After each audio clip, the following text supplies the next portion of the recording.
This is it. The national championship of college football is about to be decided. Miami, Florida, city of light for the golden anniversary game of the Orange Bowl, and the weather in South Florida is just right for this most important college football game. Number 1, Nebraska, with a 12-0 record under Coach Tom Osborne, needing one more victory for the national title, goes against a much smaller but a very physical, tough University of Miami team under Howard Schnellenberger that has won 10 straight games. And now with the upset today of Texas, Miami is in the hunt for the national championship. Schnellenberger and his Miami Hurricanes geared and ready. They've not played in 7 weeks. They've been off since their last game, November 12th, but they're on the home field. And in 5 years under Schnellenberger at the Orange Bowl, the Miami Hurricanes have won 24 games and lost 2. They're the underdog according to the odds makers, but they don't think so. An optimistic and prepared team ready to take on one of the great teams in college football history, the Nebraska Cornhuskers. We'll be back with the golden anniversary game of the Orange Bowl for the national championship right after this. Test pilot Chuck Yeager for AC Delco. In a high-performance fighter, we go from the griddle to more than 20 degrees below in just seconds. Well, here's an all-weather fighter for your car, the new Delco Freedom Dura Power battery. Hot or cold, it's got the starting power you can depend on. With a Freedom battery, you never need to add a drop of water.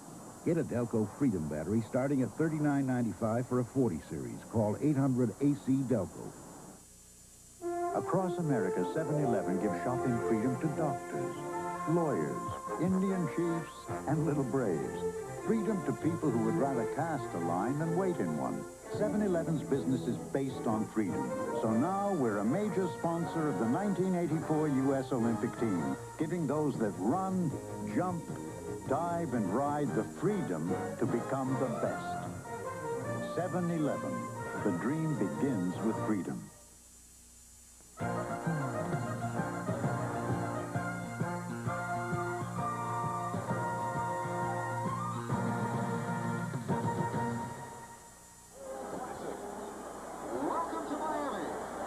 Don Criqui with John Brody back at the Orange Bowl. We're ready to kick it off. Nebraska getting here with a perfect 12-0 mark.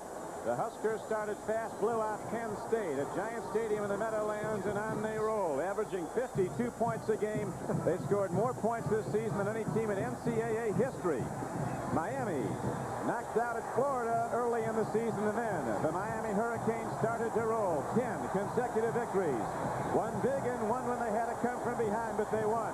It looked to me like Nebraska's, when they posted those scores, looked like the end of a basketball season. They score like a basketball team, the Huskers, averaging 52 points a game. Miami has won the toss, but the Hurricanes want to establish their defense against Nebraska's great offense, and Miami has elected to kick off. Jeff Daverson, he's not big, but he can kick it deep. Ready to hit the ball now for the Hurricanes, and there are 2 great players. Irving Fryer is back deep. Ready to take the kickoff, and back with him is Mike Rozier, 6 yards deep in the end zone, and he is counseled not to bring it out. And so, the Huskers go on offense, 1st and 10 at their 20. And there's the whip cracker, the man who makes the Huskers go, quarterback Turner Gill. The fullback, big and very quick Mark Shalene, the Heisman Trophy winner Mike Rozier, averaging almost 8 yards a carry. Irving Fryer's another great threat at the wingback position. Ricky Simmons, they don't go to him often, but he can catch the ball and he blocks. And Engebretson, the tight end, is a blocker primarily. So we're ready to go. Nebraska, 1st and 10 from the Huskers 20. They're going to put it up. Turner Gill throws, and he's got his wing back. Irving Fryer didn't get much. He was hit at about the 24-yard line as Coach Osborne now sends in the play. Ken Siska, linebacker, knocked him down.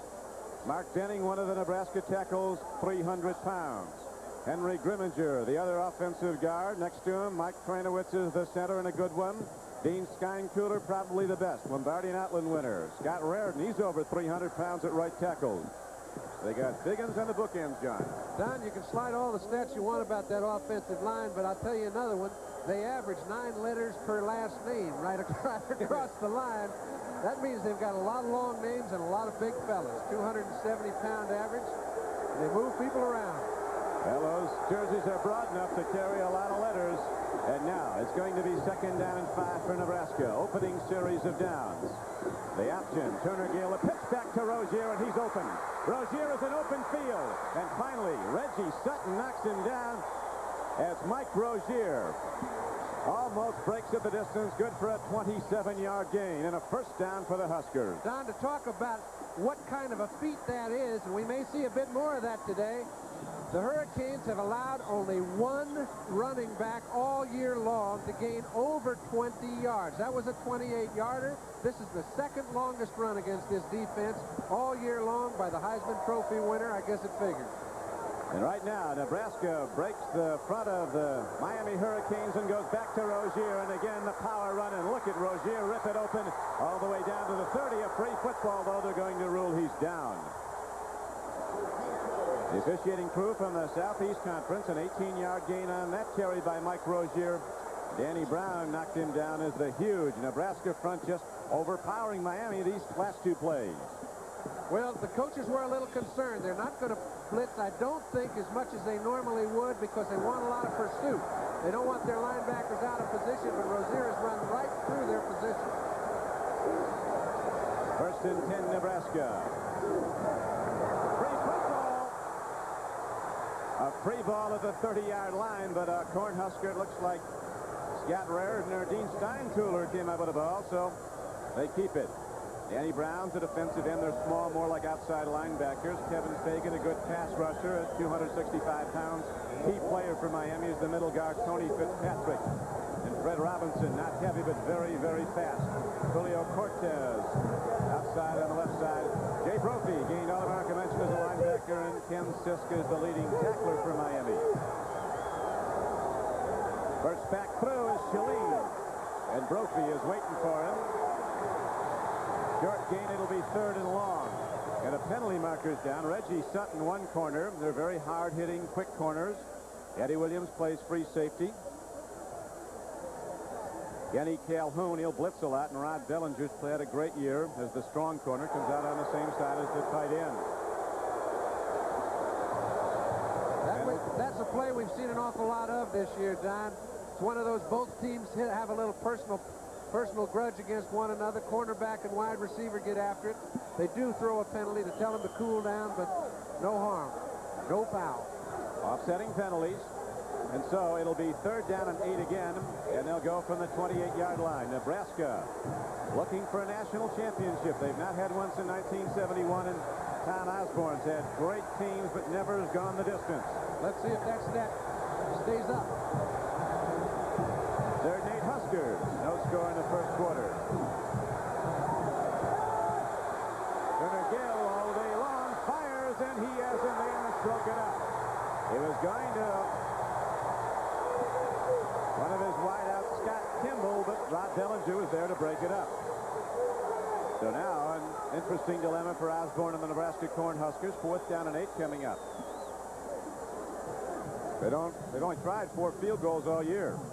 And the punter doesn't play in a lot of games. That's the area where you can see the packed Orange Bowl. This is the area where they take 4 downs to get their first. This is an exception. They feel they have a kicker can kick it 44 yards. Scott Livingston's the man who will try it. The 45-yard attempt. Turner Gill, the quarterback, will hold. It is down. It's blocked.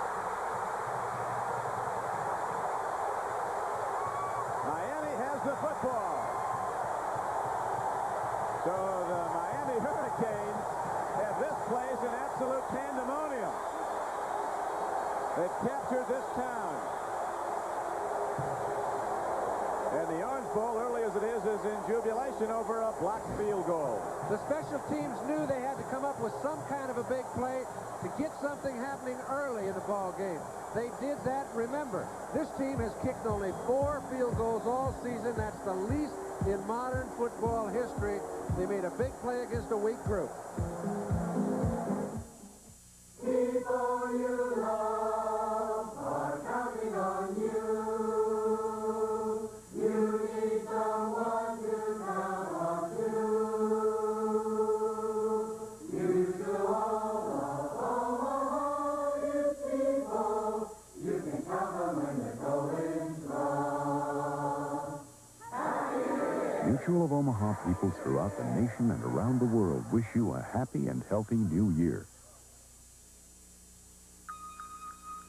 Now there's a marathon with many competitors but no competition. The Xerox 1045 Marathon Copier. It's so advanced in design, it can be adapted to run 8 different ways. So intelligent, it can think for itself. And so rugged, it can run hour after hour. The Xerox 1045 Marathon Copier, built to shatter the record for endurance. From Xerox.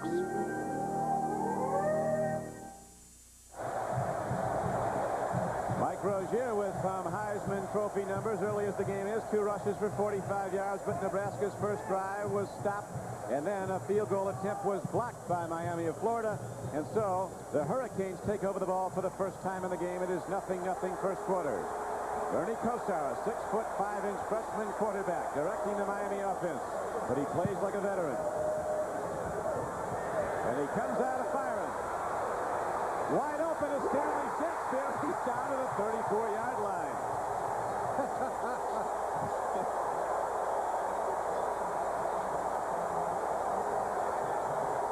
When you take a look, when you're talking about Bernie Kosar, you're talking about a fellow that's quite rare indeed. Now he's got his man down the field. He's in a perfect position. Got to throw it over the top of 2 linebackers. Throws it to Stanley Shakespeare. Picks up a first down. The first play of the evening's a big one. Real big one. Miami Hurricanes come out of firing, and now they have the ball inside the 35-yard line of Nebraska. First and 10. Looking back there is Keith Griffin. Archie's little brother takes it inside the 25-yard line, and he has a first down for Miami. The 1984 Orange Bowl is brought to you by Nissan, who invites you to see the new 1984 Nissan 300ZX at your Datsun dealer now. By Goodyear Tires and Goodyear Service for more good years of your car. By Anheuser-Busch St. Louis Brewers of Michelob, some things speak for themselves. And by Mutual of Omaha, the people you can count on. The Miami Hurricanes, the underdog by 2 touchdowns, driving on their first possession. Now have it first and 10, 23-yard line of Nebraska. Kosar with a quick drop. Runs the ball. Shakespeare's open. He's down to the 2-yard line. Kosar fire and strikes. 22 yards and a first and goal.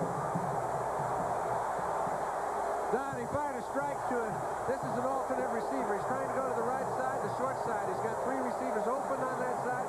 Finally, he finds Stanley Shakespeare in a one-on-one situation with Neil Harris. Throws it right in between the 2 defenders, down to the 1.5-yard line. I've heard how fine this man throws the ball. He's shown it early. He has really shown it early, and now they're down at the 2-yard line. First and goal, Miami. Looking for the first points of the game. Bentley runs, and he didn't get there. The big front line of Nebraska, led by middle guard Mike Tranmer, number 64, threw him back. Osborne knew that Miami come out throwing, and they came out throwing strikes. Kosar with 2 big hits to Stanley Shakespeare. It's second and goal. And it's good logic. You don't go up there and try and establish that you can't do something against a team like Nebraska. They know where their ace of spades is. It's in number 20. Let him get after it. He's had 6 weeks to prepare for this team, and he started fast.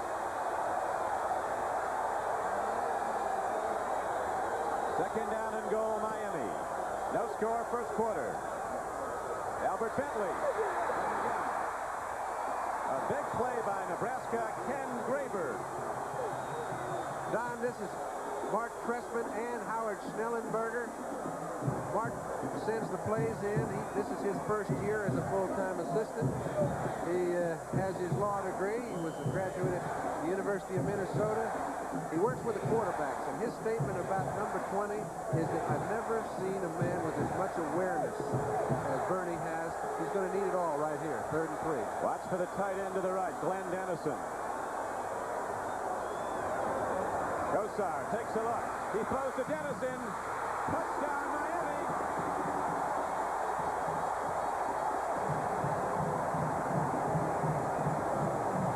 Glenn Dennison was indeed the man as he makes his 55th reception of this season. And Coach Schnellenberger and the Hurricanes have something to celebrate early in this game. But you don't see Howard doing any celebrating. He knows it's a long 3-hour struggle.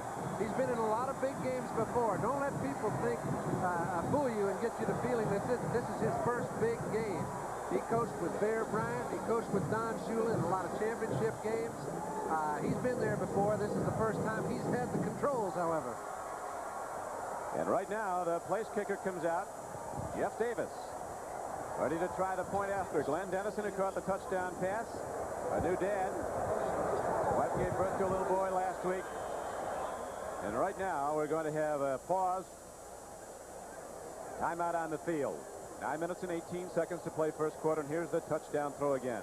All right, you see Dennison, he's a 225-pound, 6'4" tight end that the people think can play professional football. Now, Kosar has helped him a lot throughout the year, but he's supposed to have very nifty feet, real strong hands. When you get down in a situation like this, Kosar had a very small area in which to put the ball, but he did so.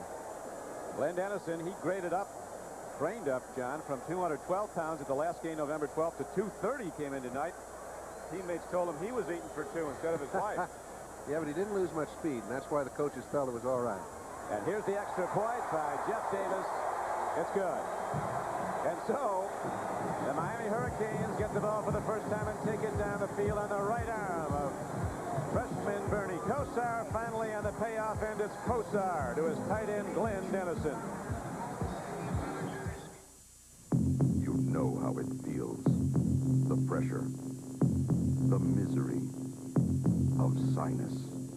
When you've got sinus congestion, you want powerful relief. You want the power of 12-hour, the sinus strength formula from the makers of neosynephrine. It starts instantly to clear sinus congestion, so you feel like yourself again. For sinus congestion, nothing is stronger or lasts longer than 12-hour, the sinus strength formula from the makers of neosynephrine.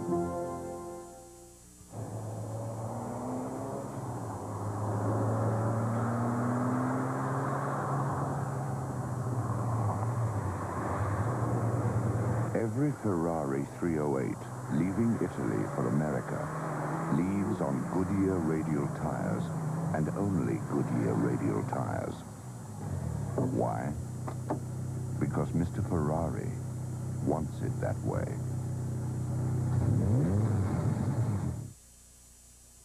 The final performances of the nation's finest collegiate football stars. 26 first-string All-Americans in college football's premier All-Star game. Under the beautiful skies of Hawaii. The 1984 Hula Bowl Classic.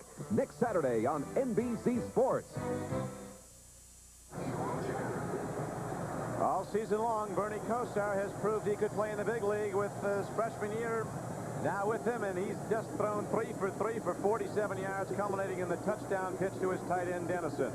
And when I asked Mark Trestman earlier, what were the determining factors in his picking the University of Miami, he said, some people say, hey, what were you looking for? A fine university? What do you like? Coach Schnellenbarger? He said, I was looking for a top-line offense, and this was where I found it. It's a pro-passing game. Bernie Kosar, thinking man's quarterback. He's a Dean's List student.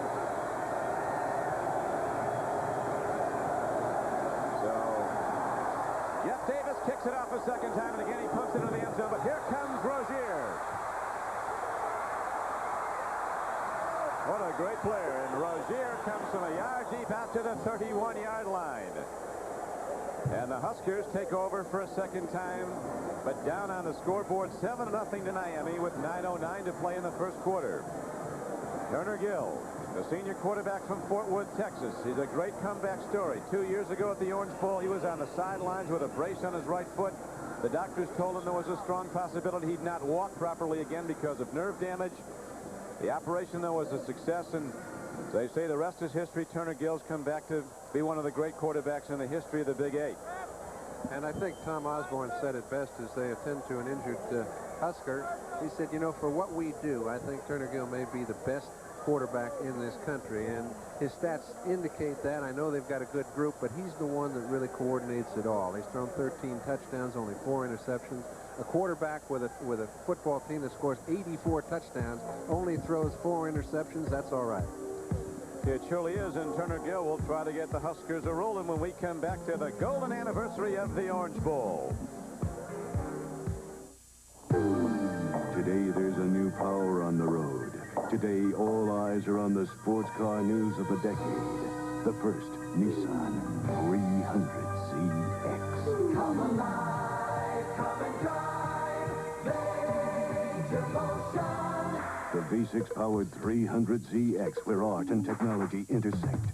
Digital dash with graphic tachometer. A gauge measures acceleration in G-forces. 8-way power seat. Adjust your suspension 3 ways. Now, stand on it. Come alive, come and drive, major motion. From Nissan, the new 300ZX. 3 liters of V6 motion. Fuel-injected, turbo-thrusted, 200 horses strong. To snap you from 0 to awesome. Come alive, come and drive, major motion. From Nissan. At your Datsun dealer. McEnroe from Wimbledon, Connors from the U.S. Open, Noah the French Open, and 2-time defending champion Yvonne Lendl. 12 of the world's top tennis players battle in one of the most prestigious events in tennis, the Volvo Masters, on NBC Sports. The Orange Bowl, luminescent on this golden anniversary night of the Orange Bowl game. The Goodyear Blimp Enterprise from Pompano Beach, Florida, high above the Orange Bowl in Miami. Both the pilot of the blimp, Don Plaskonik, and his technical coordinator, Mickey Whitman, attended the University of Miami and played for the Hurricanes in the 60s.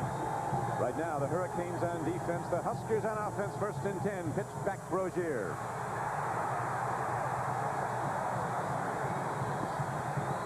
Winston Moss, number 92, and Joe Willie Namath is on the sidelines after Moss made the stop. And people might say, why is Joe Willie sitting over there on the Hurricane sideline? Well, in truth, the man that got him to Alabama was Howard Schnellenberger, and he invited him to come down and sit on the bench with the fellas, and Joe didn't take long to make a decision. Joe ain't sitting, nobody is. 2nd down and 10, Nebraska. Pitch back, Rozier, they get him, now they lose him, and now Rod Bellinger, not big at 5'9", 185, but he's a sticker, comes up to make a big hit. It's 3rd and long. Okay. You take a look, we mentioned over 90%. The Huskers throw on 3rd and long. Now they've got their favorite play, a little option play from number 12 to Rozier. When it doesn't go anywhere, they're sitting in a throwing situation. That's what Miami's been trying to get. 3rd down and 12. Turner Gill throws a strike to Rozier, but they get him short of the 1st down. As the white shirts come gang tackling, again led by Rod Bellinger, number 4. Rod's backup, Doug McFadden, was the young man helped off the field short time ago. But Bellinger makes consecutive big plays, and Nebraska has to punt the ball. They've punted the football this season less than any team in 38 years, not since the Nevada-Reno team of 1948. Has any team punted as few times as has Nebraska, 36 times in 12 games. 48, that was Marion Motley up there, wasn't it? A high punt downfield. Livingston hitting the ball, and it's going to roll out. 33-yard punt by Scott Livingston. He wanted more. And up comes Kosar and the Hurricane offense for a 2nd time. They went the distance the first time they had the ball, and Miami leads the game 7-0. Nobody looks at office automation quite like Wang. Other computer companies only see the pieces to the puzzle. Data processing, word processing, personal computing. But Wang looks at how all the pieces fit together and gives you one solution that fits everyone's needs. A total solution no other computer company can match. Bringing everything in your office closer together is what puts Wang way ahead. Come on, I'll race you back. You gotta be kidding. For Michelob Light? Catch you later. Michelob Light for the winner. But a couple of guys really go at it like this for a beer, well, it is Michelob Light. The rich, smooth taste you can compare to any beer you like. Michelob Light for the winner. Too bad you missed that light back there. Yeah, but I made this. Michelob Light. Oh, those Cornhusker linemen are huge. You must have played the game. Without a helmet. Don't miss the premiere of Night Court, Wednesday. A look at the Miami offense. Bernie Kosar, the freshman quarterback. Albert Bentley. They say that Rozier is the Rolls-Royce of runners, but Miami has its Bentley. Keith Griffin, Archie's little brother, with that big run. Shakespeare with the 2 big receptions in that first touchdown drive. Eddie Brown is the deep threat, though. He's the guy to watch, number 40. And Dennison, who caught the touchdown ball. I think he must have been the guy they've been watching.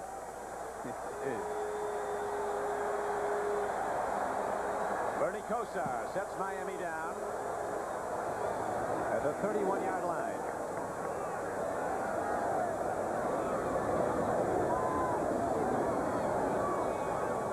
To the run to Albert Bentley. And he's hit and hard at about the 32-yard line. Ken Graber, the middle guard, again making the stop for Nebraska. Coach Osborne in his 11th year as the head man. They say you can't follow the great ones. He did. Bob Devaney had 11 straight winning seasons and back-to-back national championships. When he retired, in came Osborne with great teams year after year. He's not yet gone the distance. This could be his year. Right now, Miami with the ball leads 7-0. Kosar's hit all 3 of his throws so far for 47 yards and a touchdown.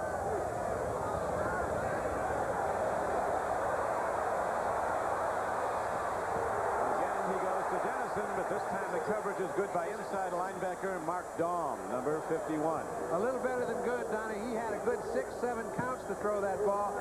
Remember, Kosar's offensive line is excellent. They played 5 games without making a mental error, letting anybody get in Bernie's face. Now that gives him enough time. He's got plenty of confidence. He'll throw a lot of patterns where he has Dennison go down the field, cut back. Excellent coverage by Daum. Michigan, an upset leader right now over Auburn University, the 3rd-ranked team in the country, once beaten Auburn at the Sugar Bowl in New Orleans. The offensive front of Miami is not big. Bertolucci is a freshman at left tackle. Juan Comandiero, Cuban-born, is the left guard. The center from Canada, Ian Sinclair, and he's good. The right guard has been a terrific player all season long, Alvin Ward from Chicago, and the right tackle is Dave Heffernan. 3rd down and 9 for Kosar and the Miami Hurricanes.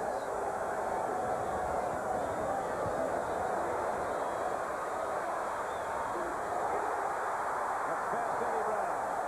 And it's a first down, Miami. 12 yards and a first down. Tell you what, Bernie Kosar is impressive, but that offensive line is more so. They gave him another 6 counts to throw the ball. Eddie Brown was not the intended receiver again. It was a man-to-man defense. Take a look. These 5 guys are setting up. They're getting a little help from a fullback, but nobody's even close to Kosar. When he comes over to Eddie Brown, he makes a fine catch. Burt falls down, and he gets the first. First it is, out to the 45-yard line, so Miami hits the big 3rd down throw. Kosar throwing strikes right throughout the first quarter. Nebraska's showing blitz. They do it a lot. They hold back, though. Kosar takes a look, swings out. Albert Bentley head of steam across the 50 and down inside the Nebraska 45-yard line. Again, Mark Daum was on the defensive play for the Huskers, but going to be very close to a first down. What a well-thrown ball. Good pattern. We look at the defense for Nebraska. They've got to tighten up a little. They're giving up some yards right now. Big, strong people. Mike Keeler's had a big year for the Huskers, and Bill Weber, a small defensive end, but a good one. There's the key player, Mike Knox. He's broken 5 helmets already this year, and Mark Daum we've seen make a lot of plays. Knox, the number 44, actually on his 6th helmet. Equipment manager will attest to his ability. 2nd down and 1. Long one. Whoa! Right up the gut. Alonzo Highsmith, a freshman from Miami, goes for 18 yards and yet another Miami Hurricane first down. He was one of the Florida Players of the Year last season at Columbus High School in Miami, but he was a defensive player.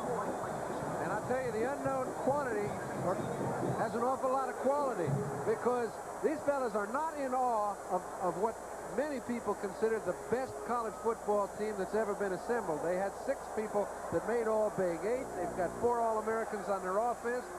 Right now, Miami's running through their defense. Miami getting big play after big play. 5:16 to play first quarter. Miami leading 7-0. Kosar against the blitz, throws it, and he's high for Eddie Brown. It'll be 2nd down and 10. One problem Nebraska's had in this great season has been giving up a lot of pass coverage, although there's good players back there. Dave Burke is one of the best, one of the corners. Brett Clark saved the Oklahoma State game with an interception in the end zone. McCashlin's the blitzer, the master back. And Neil Harris saved the Oklahoma game with 2 plays in the end zone in the closing seconds. Well, these fellas are sitting back there way ahead in most ball games. Now, everybody offensively is going to throw the ball at them. That's why they get a lot of yardage piled up, but not many points. It's usually all a team has to do but throw the ball because they're so far down early to Nebraska. But not tonight. Miami's leading 7-0. Kotar. Oh. Dennison looking for a penalty call, but there is none. The coverage is ruled good. Strasburger was out of number 90.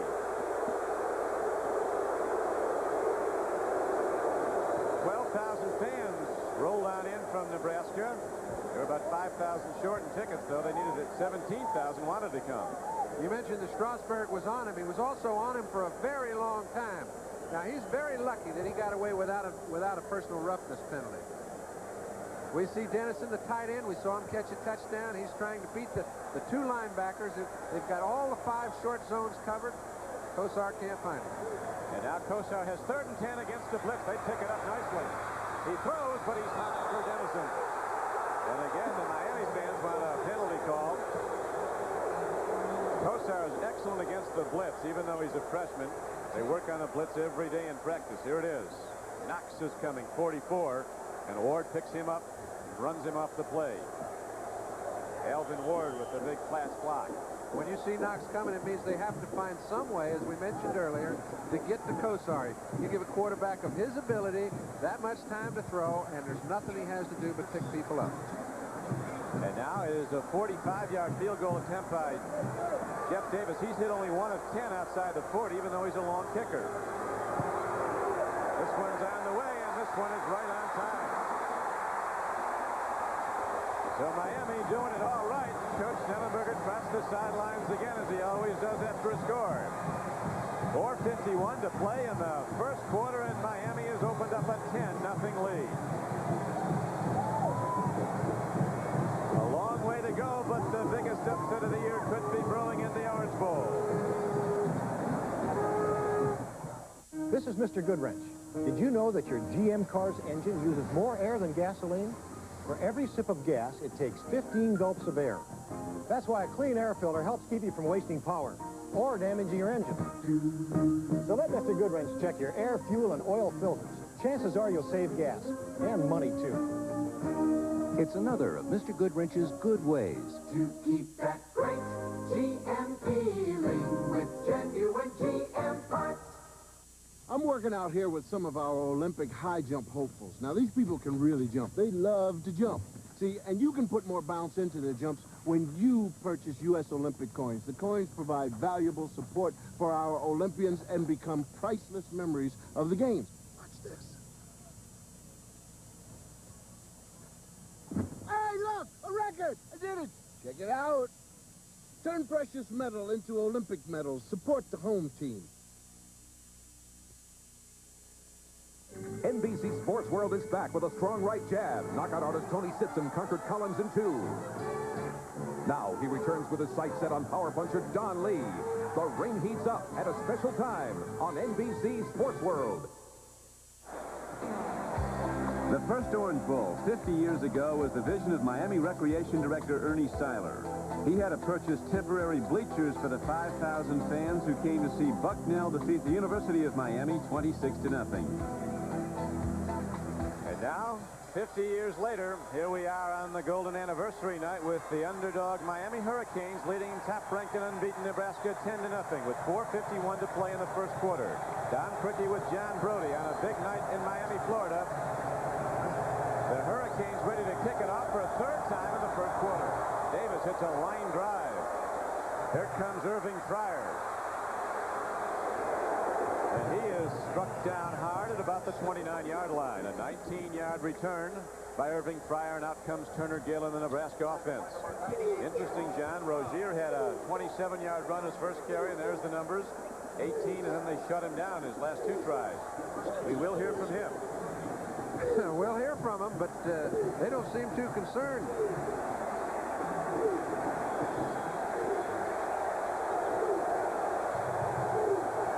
First and 10, Nebraska. Shalane, the fullback, running hard.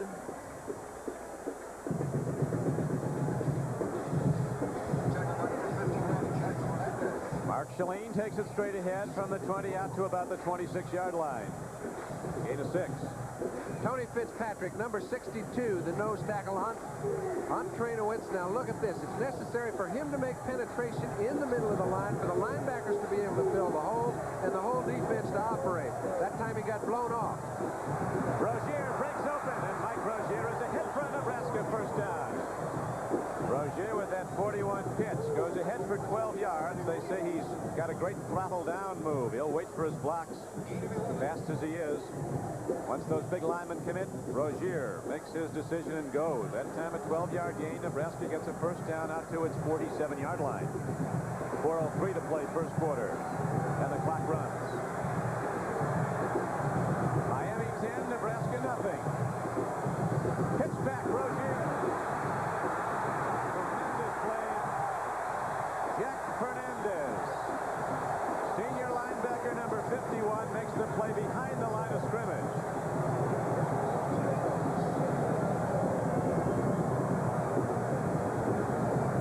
It's necessary to string this play out. They keep all their people in good position so that when he does cut back, they've got some people to pick it up. This time he never gets his play started. Jack Fernandez, a reserve linebacker who is playing quite a bit of late, makes a fine play. Now Turner Gill stops on 2nd 11. He throws it front, and the ball is caught downfield. Monty Engelbretson, the tight end, takes it inside the 40-yard line, a gain of 15 yards.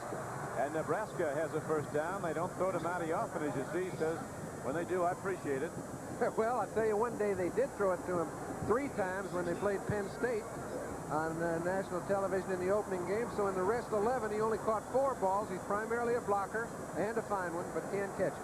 He's from Hastings, Nebraska, hometown of his coach, Tom Osborne. Now the Huskers starting to move and trailing 10-0. The give is to the first back through, Shalane, the fullback.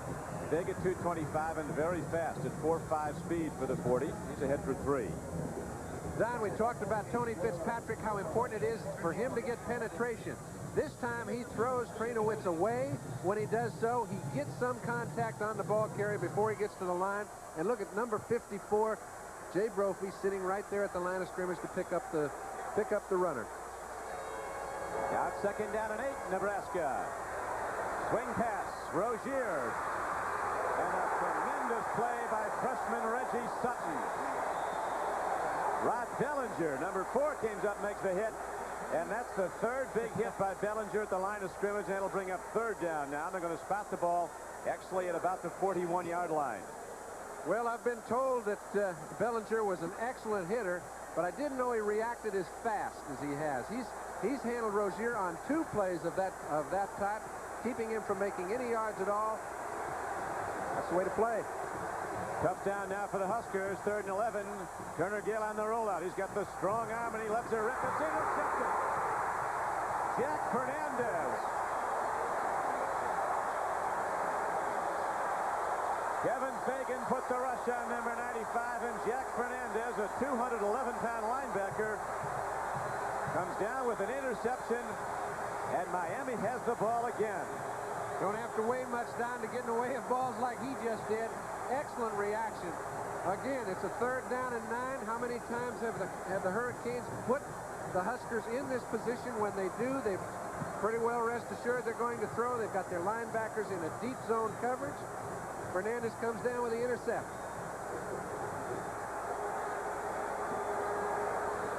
As we pointed out earlier, John, Turner Gill throws very few, less than 3% interceptions. Albert Bentley runs the ball, and Albert Bentley takes it to midfield, ripping off a gain of some 16 yards. The crowd is a Miami crowd predominantly, and they've got something to cheer tonight, at least this early. Well, the important thing is that they knew that Miami had to get off to a fast start, and they did that with defensive outstanding plays. They stopped them. They made them throw the ball on 3rd down and longer than 6 yards to go. That is not what Nebraska likes to do, and when they did get it, they knew what to do with it. And now yet another first down for Miami, just short of midfield. Bernie Kosar with a deep drop. He might go the distance. Look at that move, and Eddie Brown picked in. Touchdown Miami, but there's a penalty marker down. And he also did not get in, I do not believe. I think he was stopped about the 1-yard line. He stepped out of bounds, but I don't know if they saw that. It's coming back. But it's coming all the way back. A part of the way back.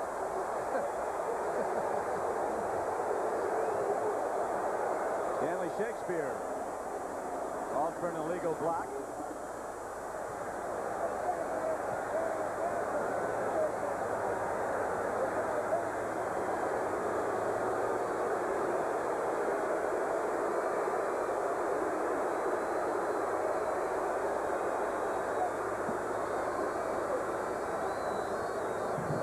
You know, it really doesn't make a lot of difference as to whether it's going to the 1-yard line or the 20 as far as the excellence of the play is concerned.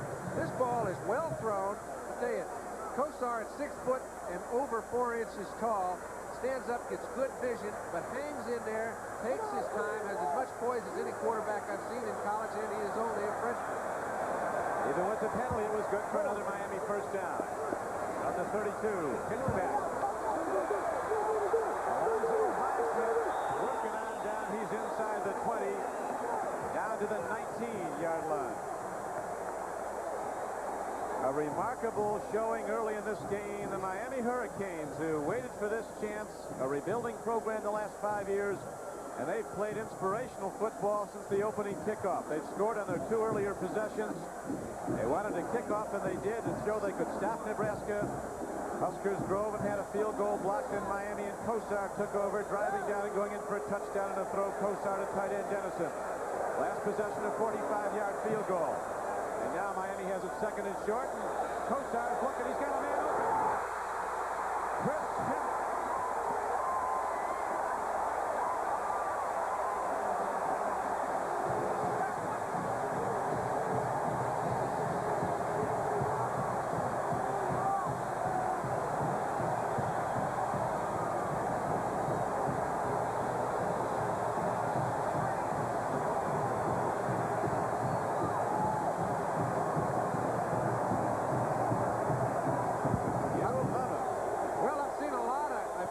freshman in my time, but I've never seen one that had as much poise as number 20 has. It looked like it was just another day at the plant. He goes back there, puts the big smile out, and says, well, isn't this sweet? Let's get the ball back, and we'll do it again. He's hit two now to his tight end, Glenn Dennison, in the end zone. Penalty marker's down. Extra point was through, but there's a penalty marker. And it's against the Huskers, so the extra point goes. And the shot now is with 1:08 left to play. It's a 17-0 Miami game. Again, you can't say enough about the offensive line because everything is predicated upon how much time do I get to throw the ball. We have to be able to get our patterns run down the field. Dennison gets down the field. There's really nobody back there. It's a too-deep zone. Until he gets to the end zone, nobody makes contact. Another look now from ground level as Bernie Kosar looking things over, and there's Dennison, a great sure-hand receiver from Joe Namath's hometown.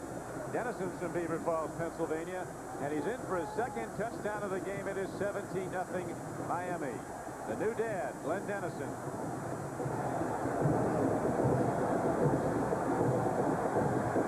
Two receptions, twice in the end zone.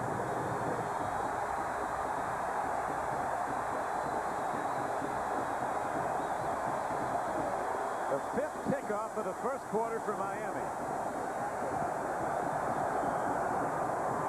It's a rocket. Rozier, 5 yards deep. And the Huskers will get it on touchback at their 20. The Cornhuskers are stunned, John. Well, they've been stunned because I think it's been good defense by the Canes. They've stopped them and put them in that 3rd down and 8 situation. Now, sure, Rozier's made 27 yards, 18 yards on occasions, but if he doesn't make the 6 and 7 yards consistently, they can shut him down, put him into third down situations, and make them punt. Well, let's see. It's 1st and 10, Nebraska. Pitch back, Rozier. And Miami's small, quick linemen again shed the blocks of those huge frontliners for the Nebraska Cornhuskers. Jay Brophy shooting the gap and making the stop. He's loving it. He got a little help that time, too, from old number 62. Fitzpatrick has been amazing. He's been out of action for 8 weeks. They did not know what to expect tonight. He said it won't be anything special, but it'll be the best I can do. And that's been pretty special. It has been real good so far. The Miami defense has been the key to them getting the Cornhuskers stopped and getting the ball, and now an end around to Irving Pryor. He doesn't go anywhere, and he averages 14 yards a run through the season. Julio Cortez, one of those small ends at 205 pounds, stayed home and knocked him down. You must remember, though, when it's Nebraska, they can start to score like a basketball team. Against Colorado, they were in a tight game. As one Colorado player said, it was like a bomb hit in the 3rd quarter. Nebraska scored 48 points in the 3rd quarter. That's right, and Miami knows it. They know they better get all they can while it's going their way. They've got 3 quarters to play. They will not try and hold on. Don't worry about that. They know it's throw as much as you can at the wall and hope most of it sticks.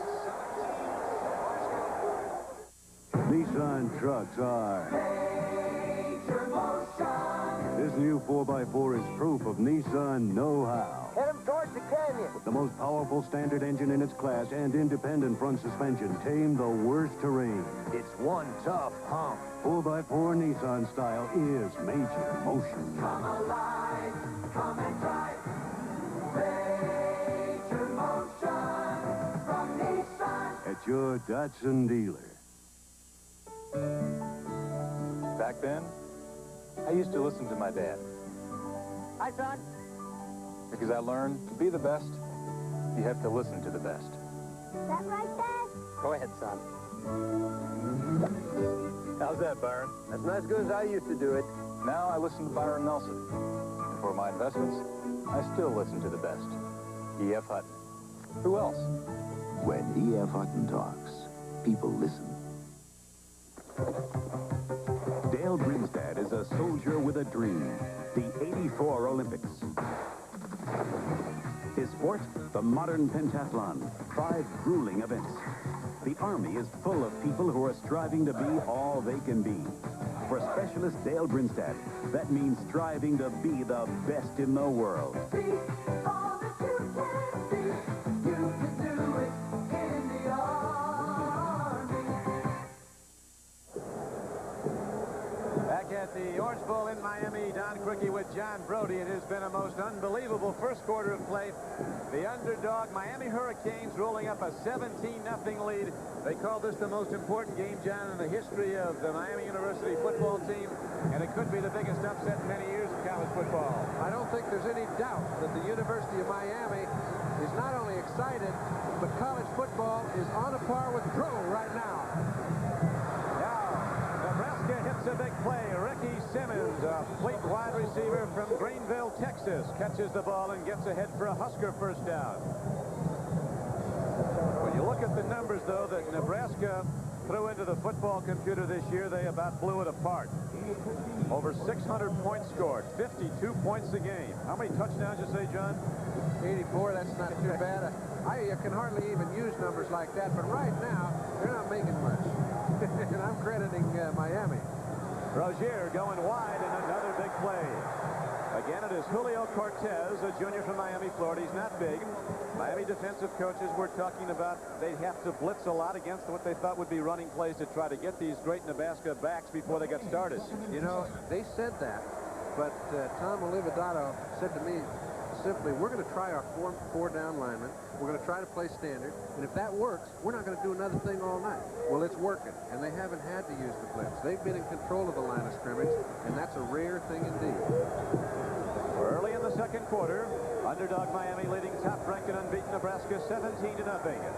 Swing pass. Irving Fryer, he gets popped. Again, it's Bellinger. He's got the Nebraska playbook, this Rod Bellinger.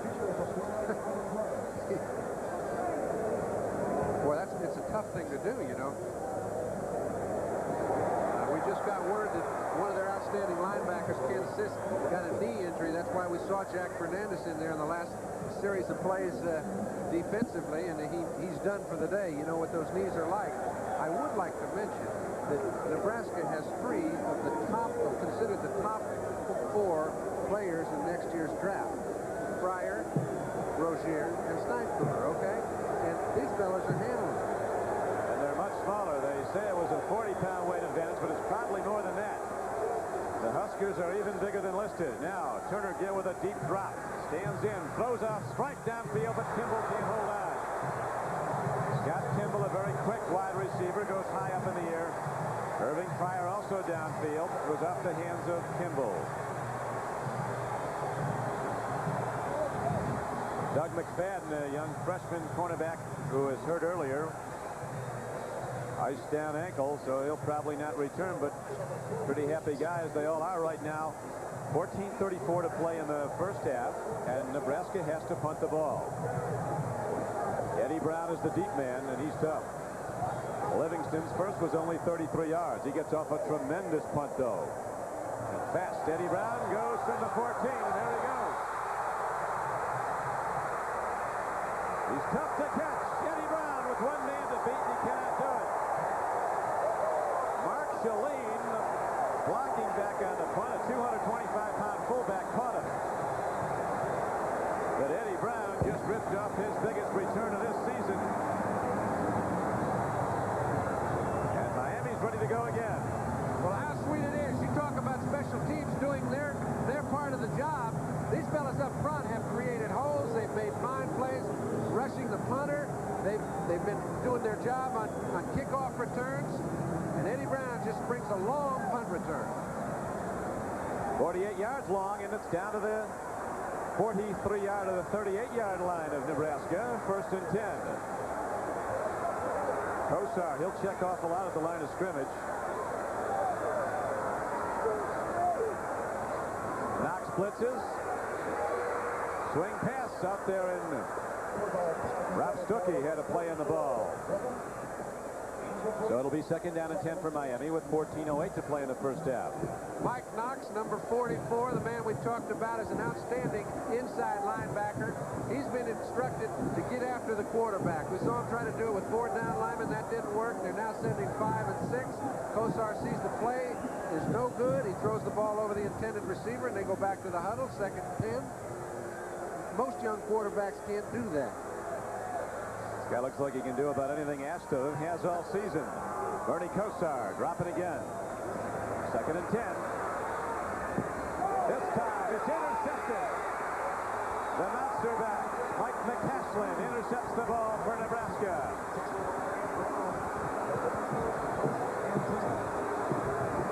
Very important interception. The reason being, the Canes were on a roll. They know if they can get to 24, that's an awful long way to come back. Sure, there's a long time, but an interception at a critical time is very helpful. Mike McCasland makes it, and Nebraska takes over, first and 10. This is my hideout. I build golf clubs here, and it's amazing how they've changed over the years. Same with Pennzoil. When you think how much cars have changed, you know Pennzoil can't just keep up. It's got to stay ahead. And it has. Pennzoil started with quality. And you know, they keep right on delivering it. And somewhere around here, I've got an old tractor to prove it. Pennzoil, quality protection. Ask for it. When you buy a professional computer from Wang, you get more than just a powerful personal computer. You get an easy-to-use workstation that opens the door to office automation. A workstation that communicates with voice and images and links to other computers so you can share information with everyone in your company. Put the Wang professional computer to the test. When you consider all the things it can do, it's an open and shut case. Last 2 nails national champions, North Carolina visits North Carolina State. Great All-American ball player Michael Jordan takes on the PT boat's Bud Webb.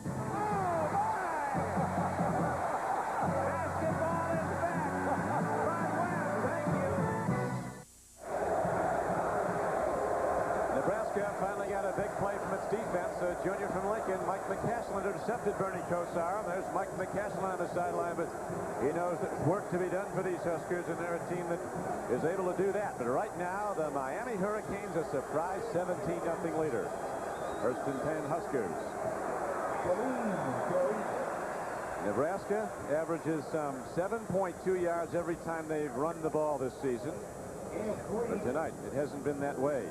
And first down has been the critical down. They have to do something on first down to keep the Canes from getting into an 8-man line at the line of scrimmage and stuffing them.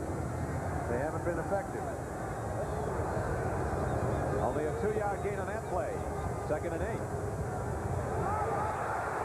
Rozier, look at this man. Caught in the backfield, and off he goes. Reggie Sutton is straight-armed, and he's down but up. Well, I can understand why he went down. He got a good right cross to the jaw. It looks like Rozier may run it in. If it's anybody but Sutton chasing him, who's a real 4.6, 4.5 speedster, he's going to run away with nobody in pursuit. Sutton follows him all the way. Good. Well, they traded shots. Remember, in the last 4 games, Rozier has run for over 900 yards. Right now, Turner Gill sprints out, pitches out to Mike Rozier. He's across midfield on a first down carry.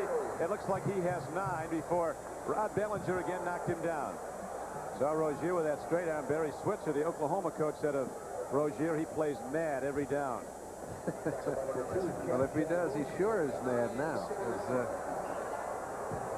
Not what the Huskers expected.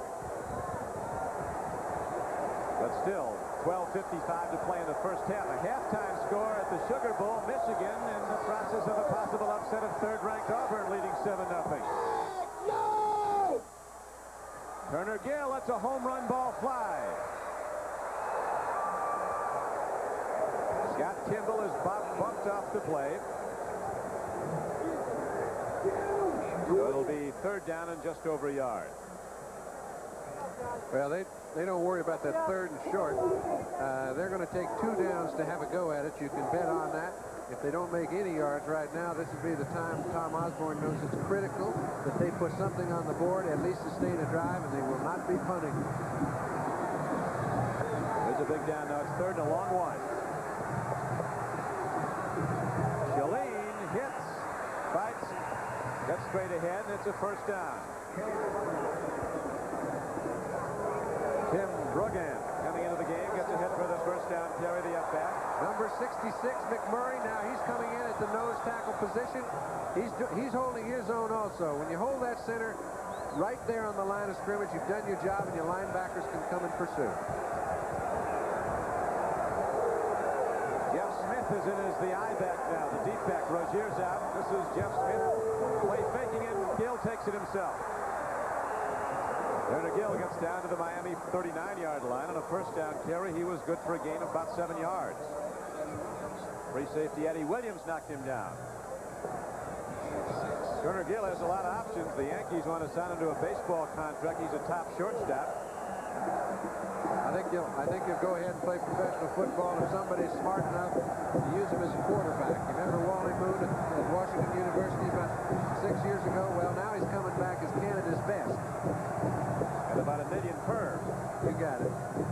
Pitch back, running high with the ball is Rozier, and he's ahead for a Nebraska first down to the 35-yard line.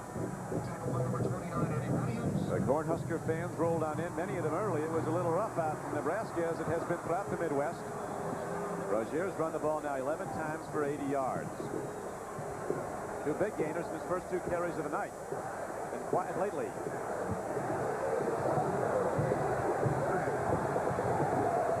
Scott Kimball comes wide to the left.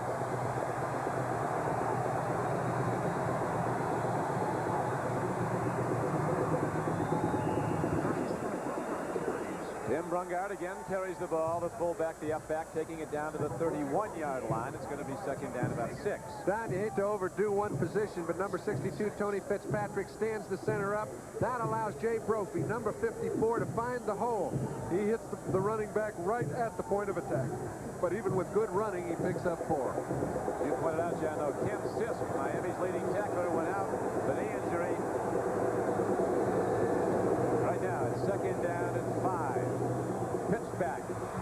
Rozier using his blocks on that great instinctive cutback move. He's down to the 25-yard line. Looks like he might have a Husker first down. Kenny Calhoun, the rover back from Miami, hit him, along with Danny Brown, the right end. Coach Osborne, in good times and bad, never changes his demeanor, a lot like Coach Landry. No, but it's working inside. I asked him about, hey, you know, has anybody ever had a better offense than you fellas have in collegiate football? And he says, you know, I don't know. He said points maybe, of course, all the statistics. He said, but you know, by game time, I figured out 48 ways it's impossible for us to win. Well, he's got to do some figuring out to get back in this, but the Huskers are starting to move now at power football. And right now, with 10:32 to play in the first half, Miami wants to check things out. They've got a shaken-up player. Eddie Williams, their free safety, is holding a wrist. So with 10:32 to go in the first half of this golden anniversary of the Orange Bowl, the shocking early number stands. Miami 17, Nebraska nothing. America's meat and potatoes, McDonald's Quarter Pounder and Fries. You're working up an appetite. You're a meat and potatoes guy. Looking forward to when you can start working on a quarter pound of Coca-Cola and fries. Got your favorite, Dad? That all-American taste from your favorite place. America's meat and potatoes, McDonald's Quarter Pounder and Fries. Dig in. McDonald's and you. People you love are counting on you. You need someone to count on you. You should all love all your people. You can count them when they're going strong. Mutual of Omaha people throughout the nation and around the world wish you a happy and healthy new year. When Clemson arrived in Miami for the 1982 Orange Bowl to face Nebraska, Clemson was ranked #1, but picked as an underdog. Sparked by quarterback Homer Jordan's 13-yard touchdown pass to Perry Tuttle in the third quarter, Clemson won the game and the national championship. And Howard Schnellenberger and his Miami Hurricanes, an underdog in this 1984 Orange Bowl game. Right now, trying to stave off the Huskers, Miami leading 17-0. Second quarter. Irving Fryer.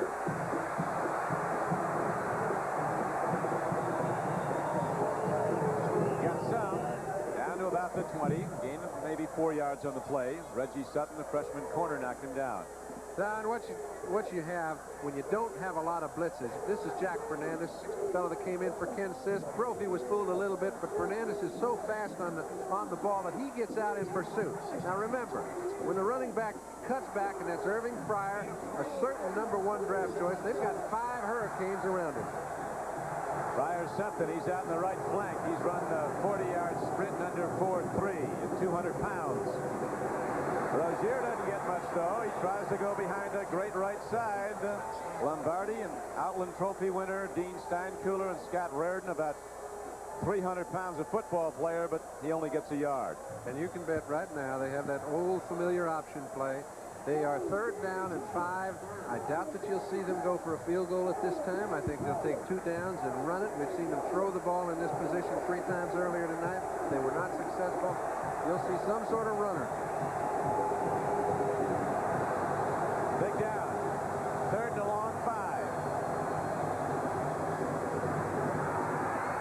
Heading to the end zone and very close to it was Dean Steinkuhler. He's in for a touchdown. I was totally fooled. The best technicians in the world were. Dean Steinkuhler on a trick play goes into the end zone for a Nebraska touchdown. Now we're going to see how it happens, because I don't know. Well, I tell you what, it's one of those guards around. Every good team has one, but you never figure to throw it. Watch Turner Gill come out. Dean Steinkuhler, number 71. He hands it to Old Dean. The ball, he didn't hold it. He left it right on the ground. The only way you can give it to a lineman is you got to fumble it. He cannot take it and hand it to him. So what he did is he got it from the center and left it on the ground. Everybody pulled. Everybody read their keys perfectly, and Steinkuhler slipped right into the end zone.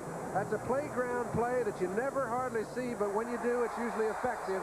I didn't expect a 275-pound offensive guard. You talk about flexibility. Watch it. Now the ball goes right on the ground. Right on the ground. Steinkuhler picks it up. He just left it there. You can't tell me that that's not a planned play, but he has to fumble it. You can't pick it up and leave it there. They've even got a name for it, John. The Nebraska people say it's the Fumble-Rooski, and it worked. Nebraska's on the board. It's here. The first Nissan 300ZX. A technological marvel. Computerized, digitalized, civilized. The new 300ZX, powered by a new turbocharged V6. This sports car is awesome. Come alive, come inside. Major motion from Nissan. At your Datsun dealer. Hundreds of miles above the Earth, an American satellite focuses a special scanning device on the Rocky Mountains. Geologists at Conoco, a DuPont company, interpret and use these satellite images and other new space-age techniques to pinpoint likely places to explore for the oil we all need. At DuPont, we believe innovative technology can help solve America's energy problems. DuPont, better things for better living. Thursday. Family Ties moves to a new night as Alex becomes an adult. I got 18 years under this belt. Join the party Thursday. All right, if there's any doubt in anybody's mind about whether it's intentional or not, Turner Gill wasn't going to turn around and run away from a fumble that wasn't intentional, okay? Steinkuhler picked it up on the dead run and ran it in. Last time it was done was 1980. Who did it? The Huskers did it against Oklahoma. Chuck Poole, our man from Nebraska's come into the booth to tell us it is the Fumble-Rooski we've seen, old Broads.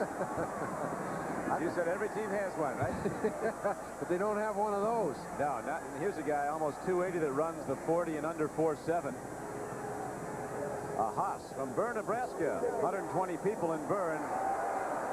That's a 120-man fan club again, Bern, ladies. Dean Steinkuhler. 17-7. And now Nebraska kicks it off, and here comes Keith Griffin, and the Huskers, fired up by the Fumble-Rooski, come down and cover the kickoff at the 15-yard line. Only a 9-yard return. All right, this is a very critical drive for the Canes because Kosar last time had one intercepted. They mentioned coming into this ball game, we're going to fire it around the infield. Last time it stuck in the red jerseys. I doubt that you're going to see them try to run and control it, but it might be a good idea if they got the crowd settled down and themselves a little. Throw the safe stuff. Bernie Kosar setting his team down, 1st and 10 at the 16-yard line of Miami. High back is Keith Griffin.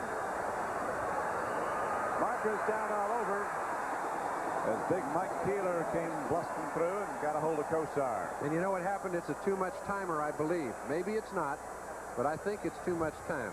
And if it is, what happened is Nebraska shifted their defense late. Kosar has been effective in changing the play at the line of scrimmage to the proper call. That time they shifted late, fooled him, and he let the time run out.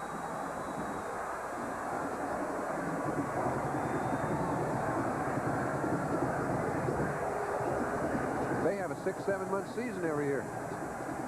Yeah, they go to bowl games every year, year after year, decades in a row. They've gone to bowl games.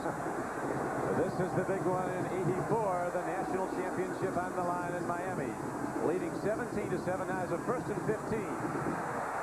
Albert Bentley breaks loose, but a penalty marker comes in at the line of scrimmage. Mark Dahm knocked him down for Nebraska, number 51. 8:41 to play in the first half. Looks like they're going back again.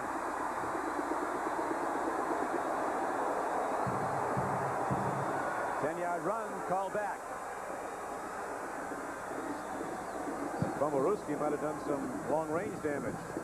Miami's taking the momentum away. What it does, it starts with an interception generally or something. They had so many good things going for them. That was a great interception, by the way. It wasn't just another one. It can turn the tide. At least old Mo do change. Oh, he does change, and the holding call sets the ball back just outside the Miami 5-yard line. Miami misfiring now. Last 3 plays, penalty, and the one before that, you remember, was the Kosar interception.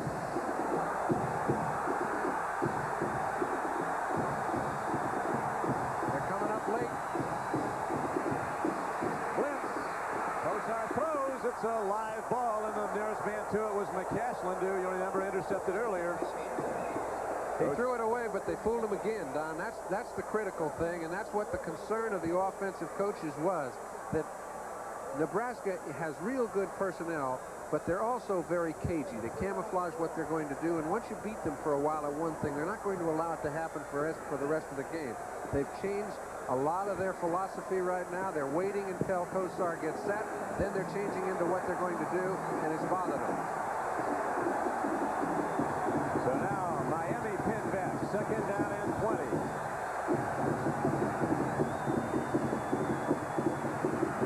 A strike to Dennison and a first down for the Hurricanes. Great blitz blocking by Albert Bentley. He just flattened a Nebraska linebacker and a 20-yard resultant pass. Well, he's an excellent blocker, but this man is excellent getting out of the problem. He finds the hole. Kosar puts it the only place it can be put. He picks up just enough for a first. 3 receptions now for Dennison, the first 2 for touchdowns. That was just as important. Yes, sir. Got Miami out of the hole. 1st and 10 Hurricanes.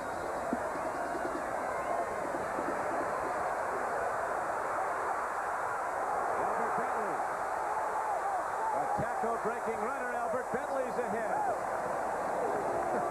16 yards and yet another Miami first down.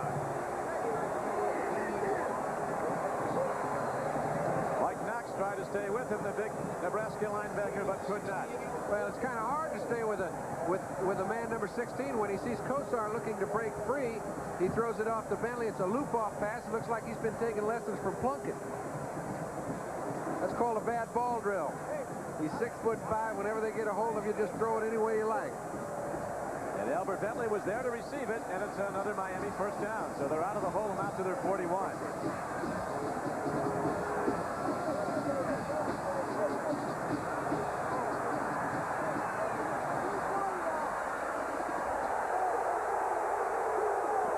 Whistle blew, the play dead, but the Huskers were coming, didn't hear it. It's hard to hear anything here in the Orange Bowl. A cauldron of sound.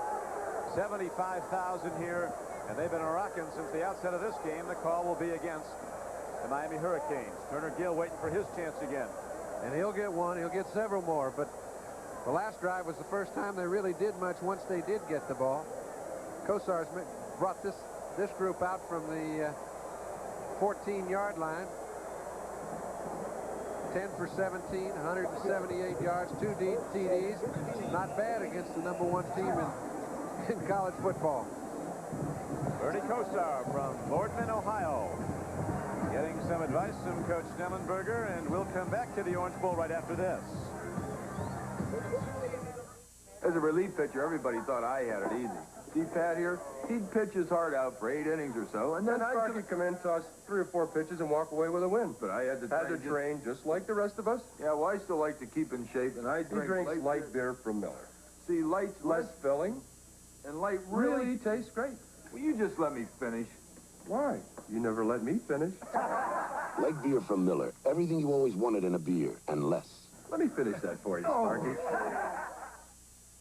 Hey, Artie, where you running? I thought walking was the name of your game. Come on, O.J., we got a plane to catch, and I want to get a receipt. Hey, no problem, Arnie. Now even a golfer can return a Hertz car in a hurry. And still get a receipt? Sure. You just walk up to the new Hertz Express Service return desk, hand over your rental agreement, and you get a computerized receipt in a matter of seconds. See, Arnie, bet you didn't know you were that fast. Yeah, I'm a regular Franco Harris. Hertz, the #1 way to rent a car. He won the MVP. I don't... Yeah. 1965, the first Orange Bowl played at night. Alabama quarterback Joe Namath was hurt and was not expected to play. He did, but even his daring fourth-quarter sneak couldn't give the Tide the victory over Texas. Nevertheless, Namath was named Most Valuable Player. And there's Joe Willie on the Miami bench. And talking to Joe about Bernie Kosar, he mentioned simply, he said, this fella can throw. You notice he knows where his bread's buttered. He's in there with the defensive players. He's telling Tony Fitzpatrick how to play defense. He's learned a lot since he's been out of football. And Joe Willie talks football. The Hurricanes listen. And right now it is a 1st and 15 play for Miami. Hurricanes a surprise leader 17-7 in the second quarter. Kosar looking long, home run ball. Eddie Brown trying to run under it. Old Bernie's got the long distance delivery. Well, I'll tell you, the important thing there is that he came back and he said, hey, they talked early, we're going to use the whole field. He's got a very strong arm, and the whole field means down the field as well as in the zones. And he has spread everyone out, which gives him an opportunity to hit Dennison in the middle on the third down situations. When you spread that defense out, they've got 53 yards of width to work with. He's got a real strong arm, and you can be effective. 2nd and 15. Could be pumping it again. Come on, Keith, let's go. Brest again shows blitz, bringing the monster back up tight into a gap. Bernie's waiting for him to come early.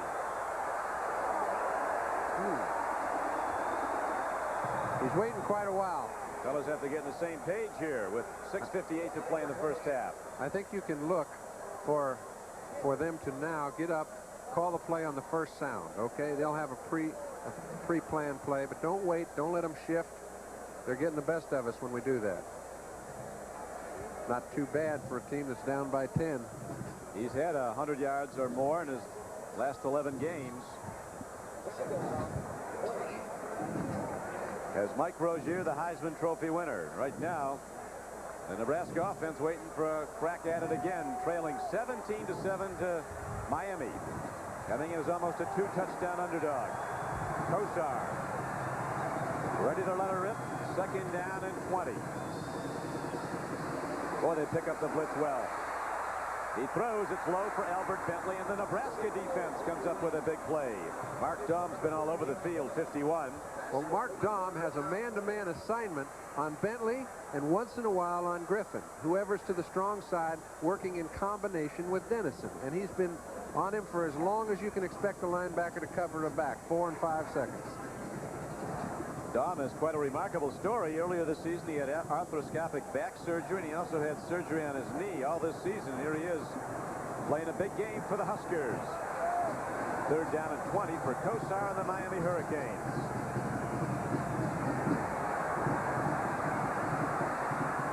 Fast Eddie Brown goes up and doesn't come down with a great defensive play by Brett Clark. Boy, you know, that's also a nice play by Eddie Brown, Don, because he went in that middle blind. He knew that that ball was going to be a collision. Brett Clark, who's playing free safety back there. Let's take a look at it on the wide. Now, they're trying to get back to Kosar by rushing 5 people. They were ineffective with 3, and they didn't get there with 5. Kosar throws it down the field. Clark's playing the ball all the way. That is a collision. Number 40, Eddie Brown, and number 10, Brett Clark. Great second look, as right now, Miami has to punt the ball, and Rick Tootin kicks it downfield and kicks it far. And here comes Irving Fryer. And Irving Fryer gets it out to the 36-yard line. 41-yard punt and an 8-yard return. They asked Irving Fryer the difference between Lincoln, Nebraska, and Miami this time of year. Irving says, at least in Miami, you can start your car. You're not just another face along the way to another place. Where are you headed today, Private Zaleski? Home. Home. It's one of our most popular destinations. You're the pride of United's friendly side. Thank you, sir. So before you go, my friend, we want you to know, my friend, you're not just flying, you're flying the friendly sky. You must have been starving. We've got a great mess hall here. Flying high. Don't worry, son. Yours will grow back. We're giving you everything we can, and we've got more to give along the way. Dr. Gillespie. Yes, sir. You're home. You're not just flying, you're flying the friendly day.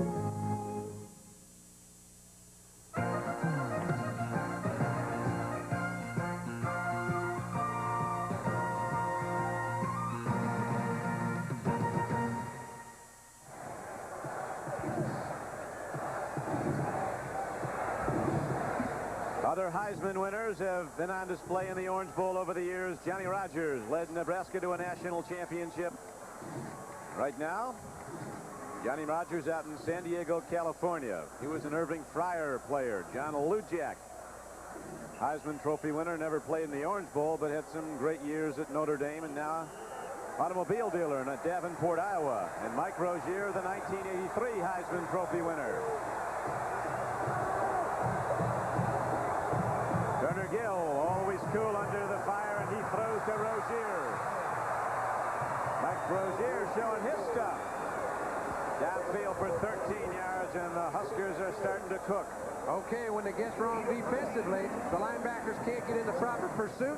You find Rozier in a one-on-one situation with Turner Gill. You've got to stop, make him pitch the ball quick. Now he gets on the cornerback fast, turns it inside. They finally get him, but not before he gets about 10. And he's over 100 now, John. He has 103 yards for the night on 14 carries. Straight ahead, running the ball. Across the 50-yard line, Nebraska moves into the Miami end of the field on Mike Rozier's run.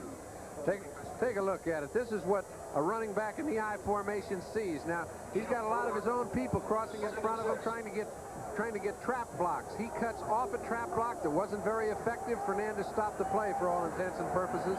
Number 51 held him to 3.5. Special NBC remote camera affixed to the upright in the end zone goalpost. First time ever. It'll give you some interesting looks as the game wears on. And right now, Mike Rozier takes a look at a Miami defense that stuffs him on a 2nd and 6 play for no gain. Tony Fitzpatrick knocked him down. There's the camera. I don't know what happens to that expensive camera if one of those field goal or extra points hits it. It counts if we hit it, I think. Yeah, but the camera might be out. Well, that's all right. The point's good. That's the camera showing you can go up and down and all around. Small, interesting angles right over the field of play. 3rd down and 6, Nebraska. Great throw by Turner Gill to Irving Fryer. And Fryer gets the ball down to the 25-yard line. One coach said when Irving Fryer lines up, it's like pointing a loaded gun at a defense. He can do it all. Catches, running. That's for 25 yards. Yeah, I tell you, you can especially do it all when they don't have anybody in the zone to cover him. He's standing back there running a delay pattern. Now, there's one man you don't want loose in your secondary. That's number 27. There isn't anybody within 5 yards or 10 yards when he catches the ball. Gill had enough time to wait for him. They pick up a big first down and keep their drive alive. Real big first down. 3rd down play, and it's now 1st down Huskers. They trail 17-7. Turner Gill stands in, throws to the end zone. Todd Crane dives at the ball but can't get there. Backup tight end from Trainer, Iowa, who's caught some touchdown balls, very fast for a tight end. Well, Todd Frayne made a commitment a little early. It's a very tough ball to catch. A ball is coming right over your head. But when he turned around, he turned all the way around rather than continue running. If you see him here, he's already committed. He would have run right under the ball on the dead run, but he committed too quick. 4:29 to play in the first half. 4:29 to play. Nebraska trailing 17-7. Pitch back, Rozier. He's a dancer until he's one-on-one. Then Mike Rozier is a knockout puncher. He hits you. You don't hit him. Well, it's wonderful when a back can get his shoulders straightened up. He's in a one-on-one situation. Take a look at the whole defense. They're a very pursuing defense, but they are cut off from the point of attack. Excellent block by the tight end. When the tight end gets that kind of a block, it keeps 2 people from getting into the pursuit. The running back can cut up and get some yards.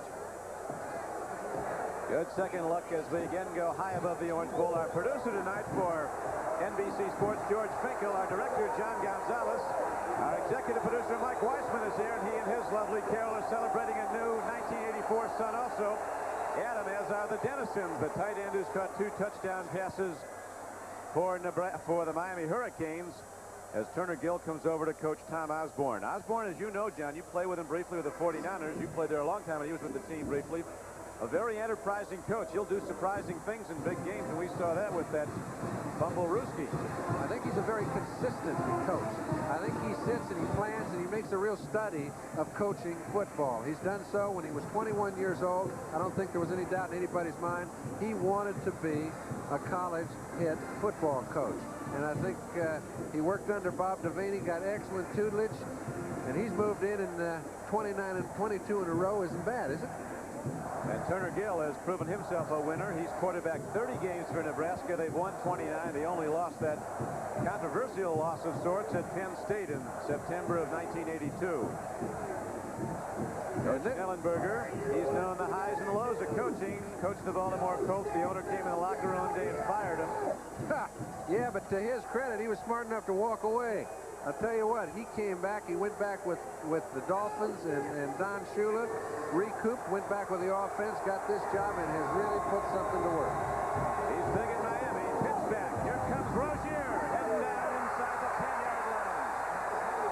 And listen to those Husker fans that are rip. They're down in that corner end zone. They put those Huskers on the 50-yard line, but they're down there making some noise. They did give them a few seats. They gave them some seats down there where the Huskers are right now, about the 10-yard line. They've got Rozier coming right at you. I'd hate to be a defensive back, knowing I had to handle him all by myself. Again, they go to Rozier, and this time a gambling play is close to a touchdown. They run that so much. That's their bread and butter. They don't feel that it is a high-risk play. When you have athletes like Turner Gill and Mike Rozier, the coordination is so excellent. They feel, hey, if somebody doesn't stop it, we'll just run it in every play. That's a confident QB that pitches out on his way down, and it almost resulted in a touchdown. Rod Bellinger saved it. Also a good one. A real good one. Now Coach Osborne's team ready to get right back in it. They're down 17-7. Second and goal. Penalty markers down. You see the yellow flag down at the line. 3:03 to play in the first half. At the end of the first quarter, it was Miami 17, favored Nebraska nothing. But now the Huskers are rolling, pounding back with that big front line into the game. Well, you know, that's not really a very important penalty, but when you're sitting down on all fours in a defensive situation, number 62, Tony Fitzpatrick, they may have ruled that he jumped just a little too quick. He's trying to get off on the ball, trying to create some sort of a big play. I think the chance is worth the risk. Big number from the Sugar Bowl in New Orleans, where Michigan leads third-rated Auburn 7-0. That came now in the third quarter. And that is the scoreboard numbers here at the Orange Bowl on the golden anniversary night. 29 TDs for a season for Rozier. I get the feeling he may get one more right here. He's the eye back, the deep back. Free ball. That looked like Gill held it himself. He did. That was a second and goal from just over a yard out. Okay, good shot at it. We see that the defense beat the offense on their own snap count. It's the only way you can keep a quarterback from getting in. All season long, Miami's been so tough against the run, they've allowed less than 3 yards of rush to the opposition, and have allowed only 9.6 points a game to the opposition. Over the top, Turner Gill is in for a Cornhusker touchdown. And the Big Red from Lincoln now trails 17-13. Well, they've done one fine job since that interception of getting back in this ball game. Not trying to do it all at once, Don, but methodically going back to what brought them here. Turner Gill, Mike Rozier, a steady defense. Remember, 84 touchdowns throughout a season to play. They've got a lot of time and a lot of weapons, and they're back in it with more than a half to play. Starting to show that array of weapons as now the extra point by Livingston is up and good. And with 2:17 left to play in the first half, the Cornhuskers down 17-0 at the end of the first quarter are right back in it, trailing 17-14 as Turner Gill takes it in for the second Nebraska touchdown. The first, you'll recall, was a surprise score by guard Dean Steinkuhler. Another day at the office for Coach Osborne. Yeah, I guess so. Again, that's on the outside.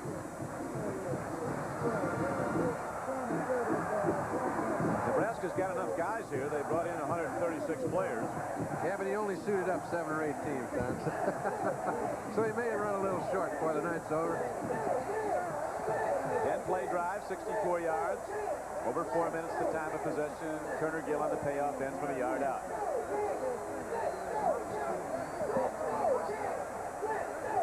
Reggie Sutton, fleet freshman, is the deep man in the trio of receivers on the kickoff now for Miami.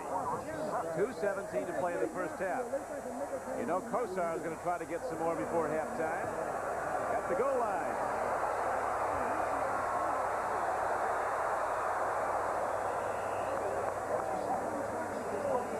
Those Miami special teamers come out and throw some explosive blocks.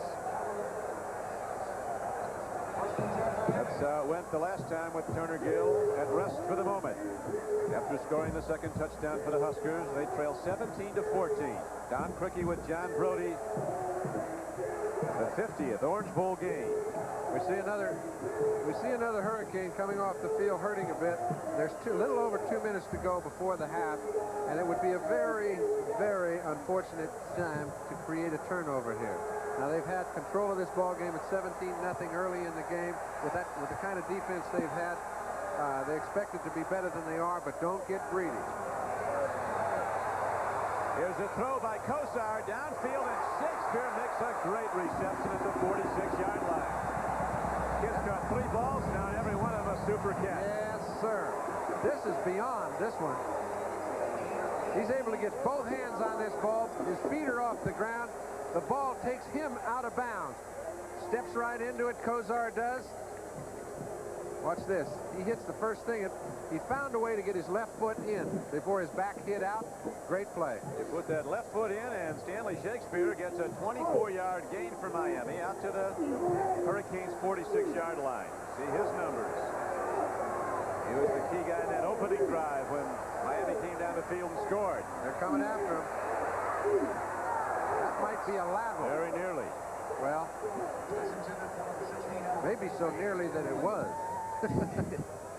But it wasn't called, and I'll tell you what Kosar did very smartly right there. After he threw the ball, he knew it was close to a lateral, and he kept moving backwards, and the officials generally don't register right away.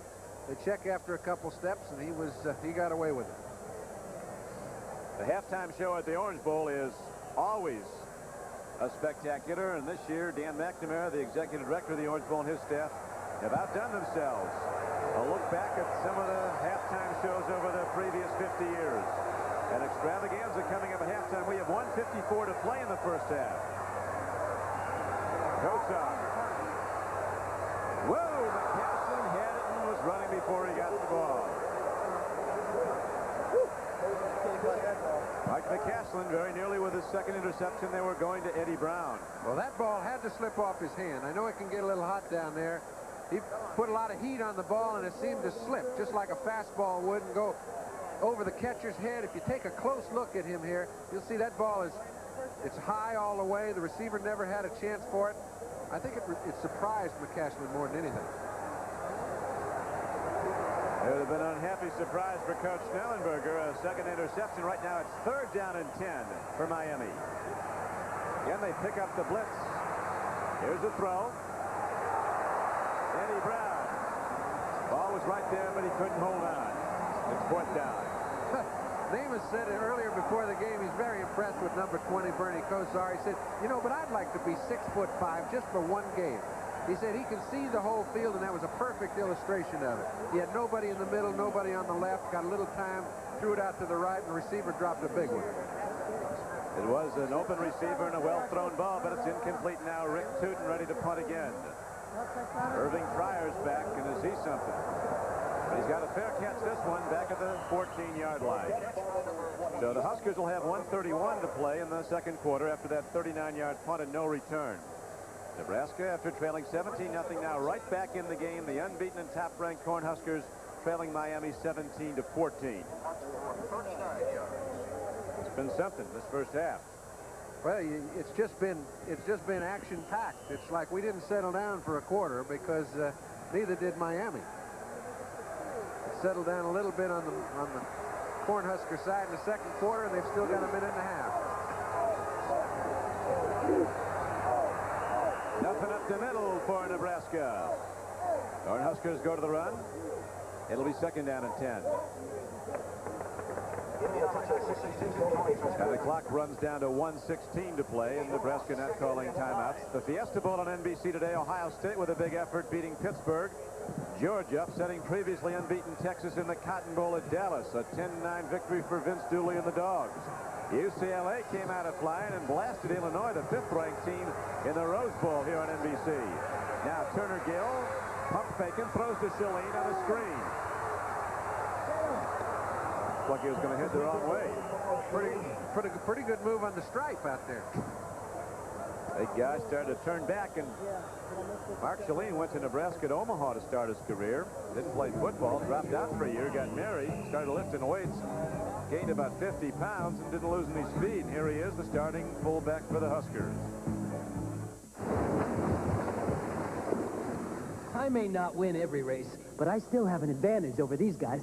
I use the Gillette Atra. They don't. It has the advantage of a pivoting head. Atra is better than twin-blade razors that don't pivot. See? They don't always stay on my beard, but my Atra pivots to keep both blades on my beard longer. So I get a better shave. Close, comfortable. Get the Gillette Atra and get the Atra advantage. Hey, everyone can use a little advantage. This is Mr. Goodrich, and did you know there are ways you can tell if your GM car's shock absorbers are okay? For one, check your tires. If they show unusual wear, like cupping at one spot, it can mean worn shocks. Make your car hard to handle. So see Mr. Goodwrench. I have the right equipment, training, and genuine GM Blue Line replacement shocks available. They have a lifetime limited warranty. It's another of Mr. Goodwrench's good ways. To keep that great GM feeling with genuine GM parts.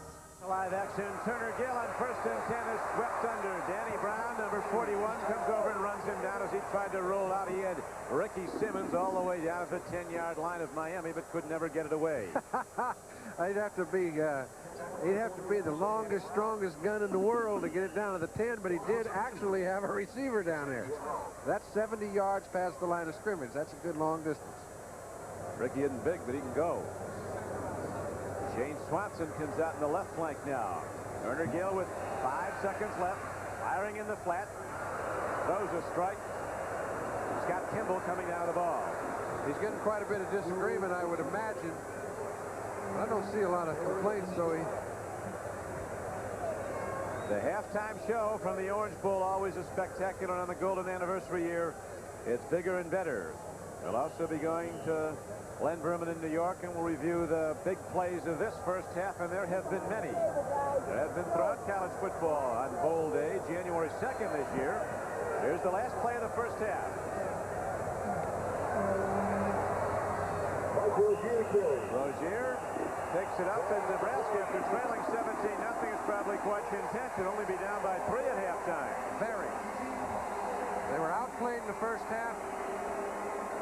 2 good drives in the last 2 possessions, puts them back in the ball game. I think that penalty has been refused.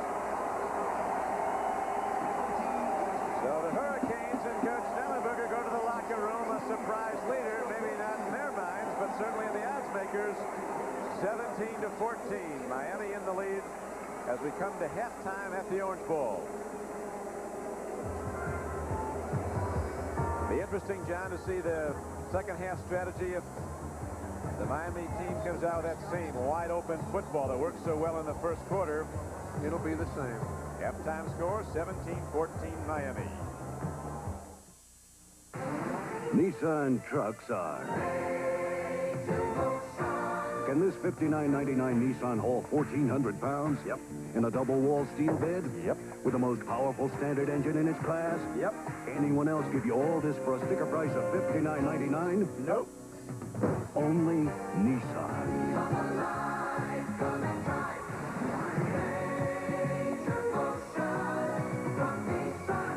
Datsun dealer. We have been fascinated from the beginning. As a machine, the human body remains a supreme invention. To unlock its potential, we offer Soloflex. Simple and efficient, like the body itself. Which may explain why Soloflex looks less like a machine and more like a work of art.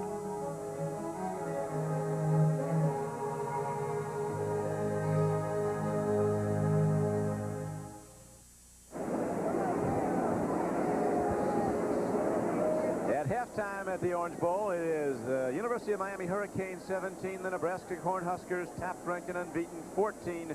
Nebraska rallying back with 14 second-quarter points after they were down 17-0 in that shocking first-quarter onslaught by Miami. Right now, the Hurricane marching band is positioning itself on the Orange Bowl field, and then the big halftime show begins to kick off 1984. Let's go down and look at the University of Miami go into formation, the marching band of the Hurricanes.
Years of memories, the 1984 Orange Bowl halftime will continue right after this word.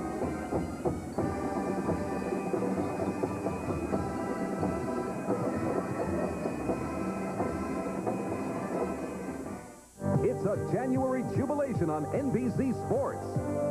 First, Carolina will be jumping when the last two national champions, the Tar Heels of North Carolina, battle the Wolfpack of NC State. All-American Michael Jordan versus Mighty Mite Spud Webb. Then we journey to Hawaii for college football's premier all-star game, the Hula Bowl. Plus, Judgment Day in the AFC. It's a gridiron war for a ticket to Tampa, the AFC Championship game. Then McEnroe from Wimbledon, Connors from the U.S. Open, Noah from the French Open, and two-time defending champion Yvonne Lendl. 12 of the world's greatest players assemble for the Volvo Masters. Then join jovial Bob Hope for great golf and great celebrities. The 25th anniversary of the Bob Hope Desert Classic. Plus, NBC Sports World's back with a strong right jab. Tony Simpson sets his sights on power puncher Don Lee. And #1 contender Johnny Bump City Bumpus takes on Lorenzo Garcia for the WBA World Junior Welterweight Championship. It's a January jubilation on NBC Sports.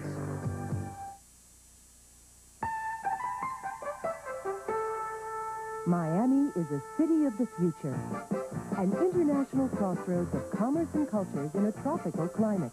Because of this unique location, the University of Miami has become a global center of study.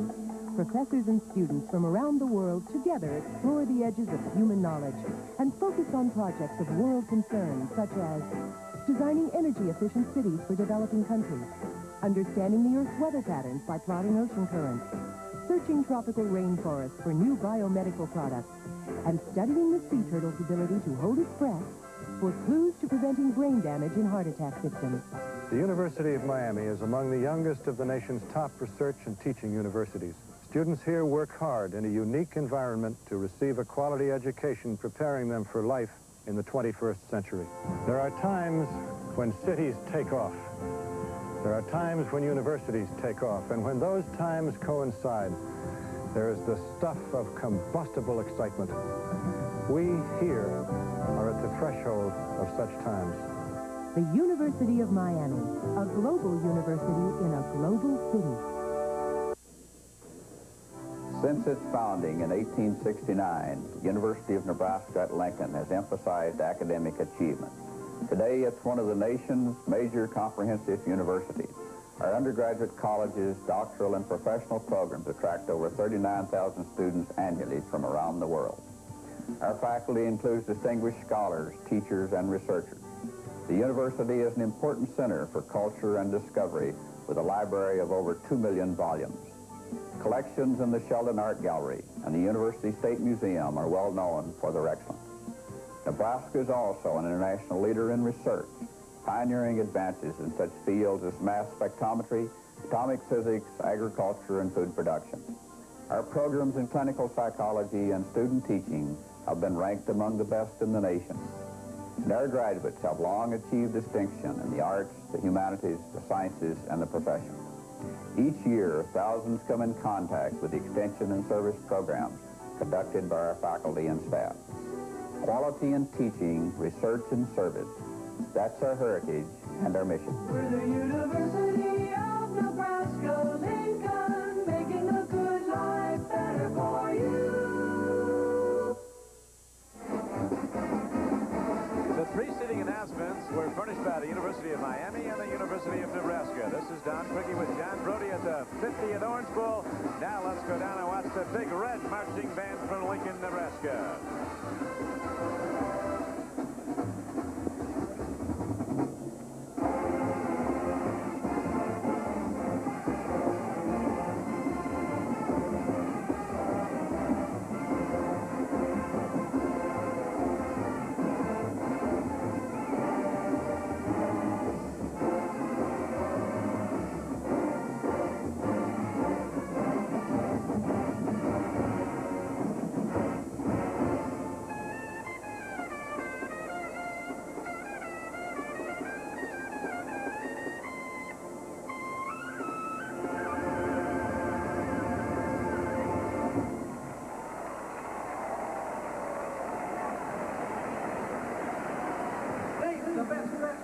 United States in 1983, the 265-member strong NU Band is proud to be a part of this Orange Bowl golden anniversary celebration and show their appreciation with this battle hymn of the Republic's finale.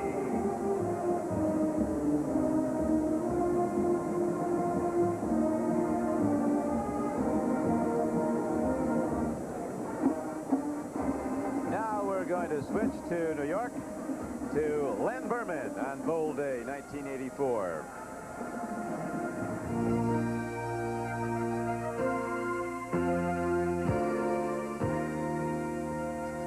Thank you, Don. Tricky, and who would have thought that it would take a trick play to get #1 Nebraska going in this Orange Bowl? It was all Miami, 17-0 until then.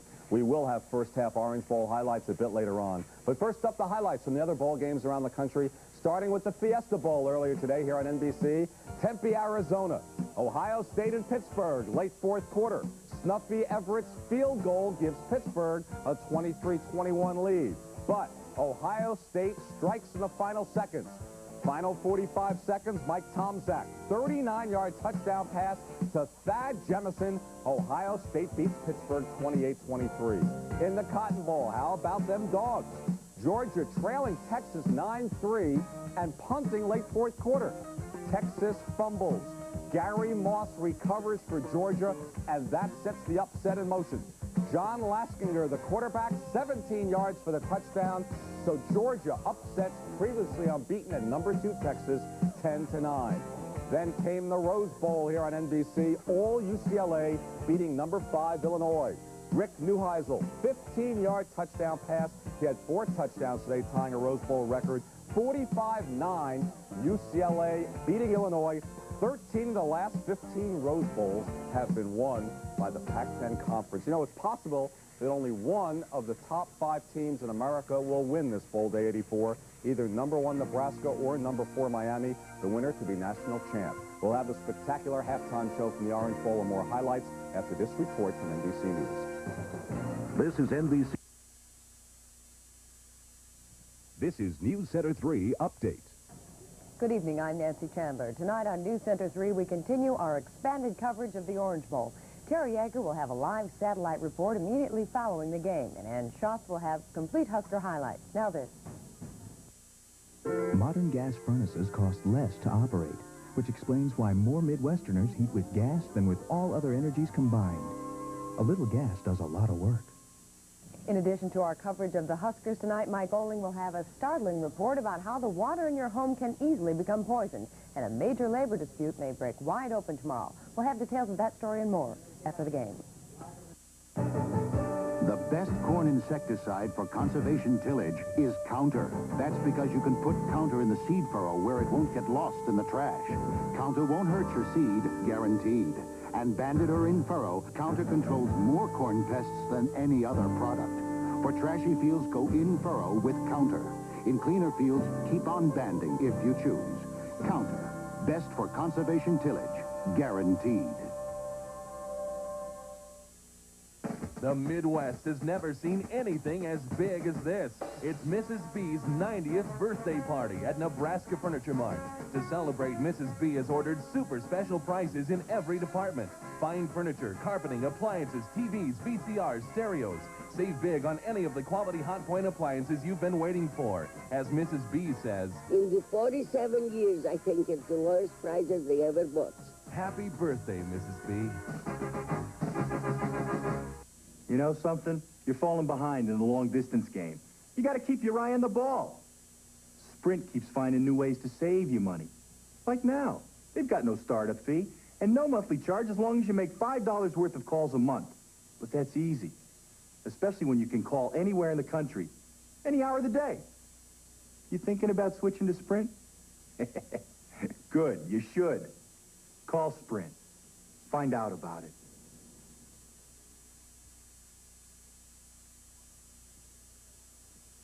U.S. athletes need more than cheers for the 84 Summer Games. They need you to purchase Olympic coins. The coins give them financial support, and you get valuable keepsakes. And with the right support, an athlete can reach any goal. Turn precious metal into Olympic medals. Support the home team. Happy holidays from all of us at News Center 3.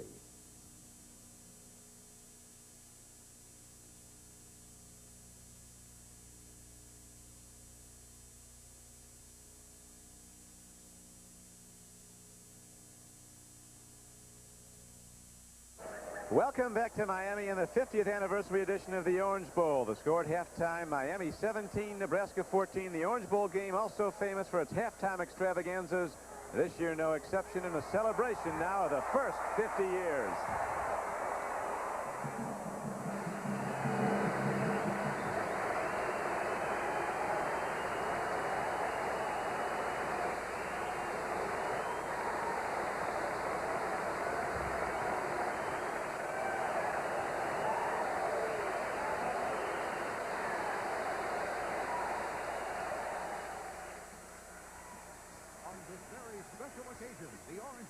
Invites everyone everywhere to join in its golden anniversary halftime celebration.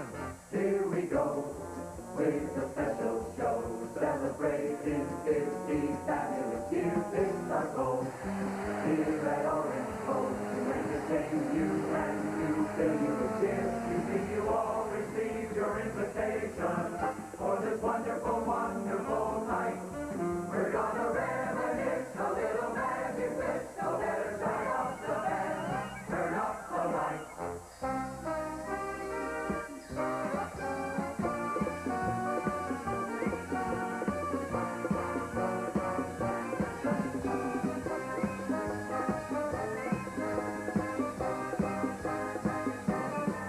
Remember shows we loved, way back when, well, hold on to your seat.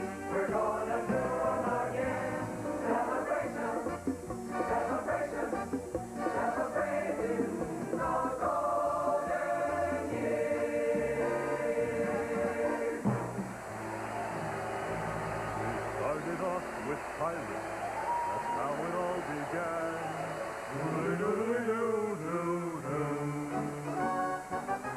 Then we fill the air with magic dust. Magic dust is a positive mass. And according to the plan, Whammo, Peter Pan!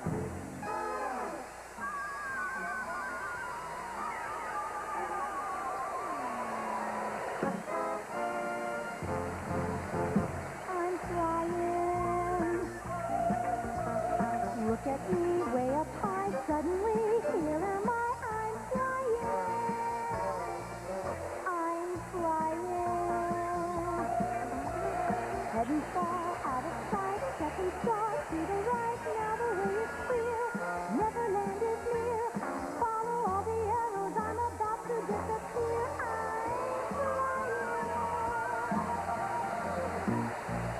Ole, hooray, for Latin American fiesta. No one takes a fiesta while we sing and dance. We sang and danced the lovely night away.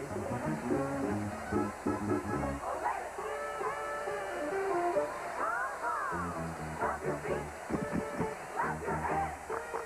Stop your feet, clap your hands. We heard America singing on stage from up in Tennessee. We said I was on old rockin' horse. Tennessee. Angels falling both on rockin' horse. Tennessee.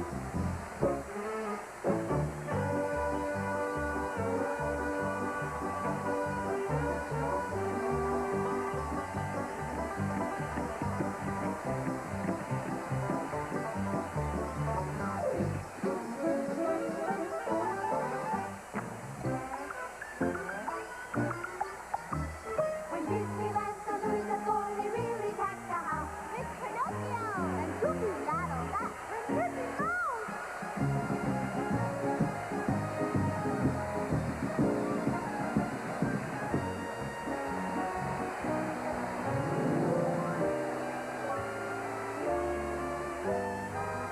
We celebrated those days of Indian summer. But could there be a day more rare than a day at the county fair?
dressing room they hold the door. Let's go on with our show. Let's go on with our show. We'll castle before stars on our city of blue.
Another fabulous extravaganza here at halftime of the 50th Orange Bowl. We'd like to thank some of the thousands of people who year after year miraculously put it all together.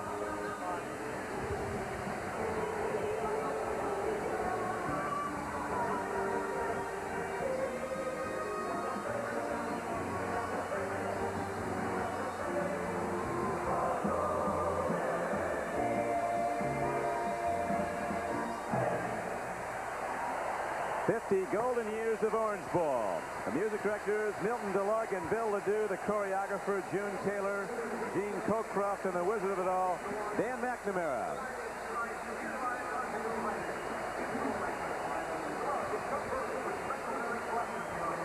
A night of celebration in Miami, Florida, as at the half the score stands Miami of Florida 17, Nebraska 14. We'll be ready for the second half kickoff, but right now back to Lynn Berman in New York.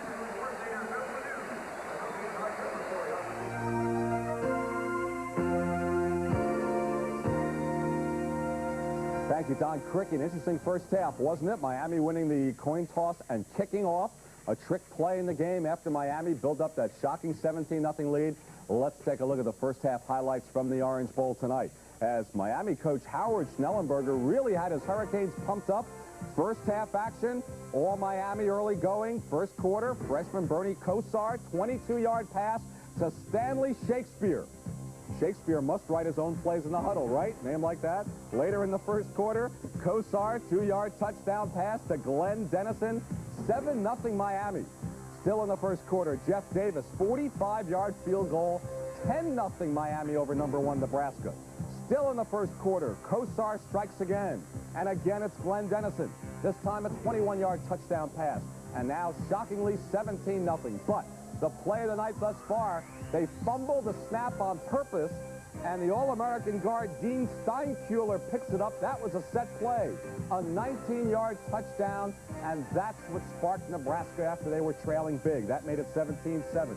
Later in the quarter, Turner Gill goes over the top for the touchdown. That's where we stand right now at halftime, 17-14 Miami over Nebraska. So, what happens if Miami wins the game? Well, the Miami Herald has polled AP voters. The consensus is Miami would be named the national champs. We'll have the second half of the national championship game after these commercial messages. Our connection now. The area code is 202. What would long-distance service be without long-distance operators? Without operators to help you with collect calls, person-to-person calls, operator-assisted calls. We know this. It wouldn't be AT&T. Operator? Cliff Robertson? Operator service. Call anywhere, anytime, over a century of commitment. That's AT&T. The more you hear, the better we sound. Reach out and touch someone. Why American business trusts Emery. When an oil rig has to wait for a part, money goes down the drain. I trust Emery's same-day service. When I send critical lab tests to 10 hospitals overnight, I count on Emery for results. Sending documents for million-dollar deals across the country doesn't intimidate me. I trust Emery, desk to desk. Over 1 million customers trust Emery to deliver. Call Emery. We've earned the trust of American business. Aha, there's a thief in this attic. This skimpy amount of insulation can rob you blind on your fuel bill. Fight back with the attic blanket from Owens Corning. It's the thickest, most powerful roll of thermal protection you can have. It can help you save money on your fuel bill. It is an open and shut case. Owens Corning, building products that put your house in the pink. Halftime at the Orange Bowl, and right now the leader is the underdog University of Miami Hurricanes, leading favorite Nebraska 17-14. Don Cricky with John Brody here at the Orange Bowl. John, it's interesting that Nebraska has had a dominance in time of possession, even though they're behind. They've had the ball over 20 minutes. Is the Miami defense going to get tired? Well, I think it does bring up the question. It's 20 minutes to 10 minutes in time of possession, and I think your defense has a much more strenuous time out there on the field than does the offense. It's a lot harder to rush the passer than block the man. It's an awful lot harder to chase a Mike Rozier than it is to be an offensive lineman and move around and do what you can. It's also an awful lot harder to play defense against a man running deep like an Irving Fryer. So when people say, hey, both teams are out there, it shouldn't affect either, also keep in mind the fact that Nebraska has 3 deep, very strong personnel. As far as Miami's concerned, they have 20 outstanding players, but boy, they could be tired. Well, Nebraska brought 136 guys, so they're deep enough to go for 2 games. But right now, it's going to be interesting to see if the Nebraska Cornhuskers can stave off the Miami passing game, which opens so strong. There's been an interesting strategy change. 2 Nebraska players are wearing the wrong jersey intentionally. That's really Dave Burke. Number 2, McCashland, is on his jersey, but he's normally 33 Dave Burke. And Mike McCashland's wearing number 33. Well, let me tell you why they did it. I'd like to hear. All right, because one of the keys for Miami when they started the ball game was to key number 2. Dave McCashland is the type that gets up on the line of scrimmage. He's the fellow that moves around. He blitzes from his safety position. When he does so, it was a key for the type of pattern that Kosar wanted to throw. Well, early, he didn't seem to have any problem. Whatever he was watching worked. You notice it took him a little time, but he made some fine plays out of plays that looked covered. Then later in the second quarter, the jerseys have stayed the same. The funny thing is, I think Kosar might have picked it up because Burke has a mustache and McCashland doesn't. Now, they haven't gone so far as to change their appearance, so I'm going to imagine that Bernie Kosar picked it up. Before the game, Fryer and Rozier changed their jerseys, but they switched back. Here's the kickoff to Miami. Reggie Sutton. With a penalty marker down, Reggie breaks her loose. It's a foot race, but it'll all come back. As 2 markers are down inside the Miami 20-yard line, a 32-yard return, but there may have been an illegal block on the part of the Hurricanes. Bernie Kosar with his quarterback coach, Mark Trestman. 178 yards throwing in the first half. And that stat is a little bit misleading because those throws were for a lot of yardage, 178 yards in length, and that's a good stat. That's a good half by any standards. We noticed this half that Miami didn't like to kick off. Nebraska had the ball enough, they felt, in the second quarter. Miami's plan was to give it to Nebraska at the outset, though, and they did. Stopped the Huskers their first drive. Actually a blocked field goal, and then Miami went right down and scored. Coach Schnellenberger wants an explanation. Coaches always do, and they always lose. Well, I tell you, they don't always lose because they do get the attention of those officials, and somehow I think people who do kind of raise their voice on occasion when the ball goes against you get the best of it. Hurricanes start off in the hole to start the third quarter. Kosar gives off to Keith Griffin. He fumbled the ball, and it might be it is Nebraska's ball.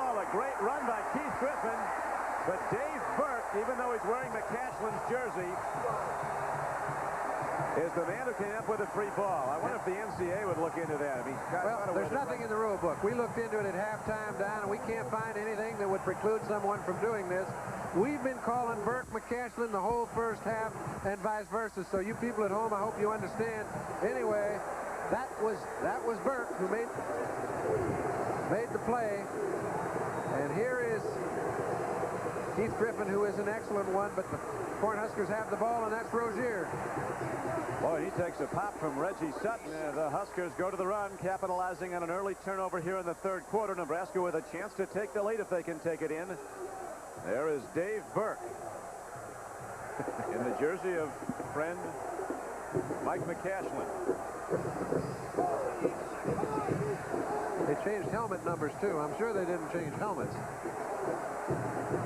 Maybe they changed identities. He's going to go the rest of his life being Mike McCashlin. Second down and 10. Reverse. Nope. Fake to Irving Fryer, a big play. Look at the break up there down at the 11-yard line. We had two guys go to the moon for the ball. Rod Bellinger's only 5'9". Kimball 6 feet. But they were both way over the rim. When you take a look at the people who have made the outstanding plays for the Hurricanes, in the first half it was Rodney Bellinger. He made 4 big plays. He starts off the second half doing the same thing. Being one-on-one with Irving Fryer's no picnic. But he can handle it. Here you go. Got a piece of his arm and kept him from coming down with it. Third down now. Nebraska needing a big play after getting the turnover. Swing pass, it goes out to Shalene. Open field tackle, but the cut down is made short of a first down, so it brings up fourth down. And Nebraska, well, we'll see if they send out their field goal unit. I think they're going to. You know, a lot of times you go for it on fourth, but there's 4 yards to go, and they have not been effective when Miami has given up to stop the run. And, well, they're going to have a go at a field goal and a tie. It's a whole lot better than being behind 17-0, like Nebraska was at the end of the first quarter. The last one didn't get airborne. That's right. I mean, that's the reason they only tried 4 coming into this game all season. This one did.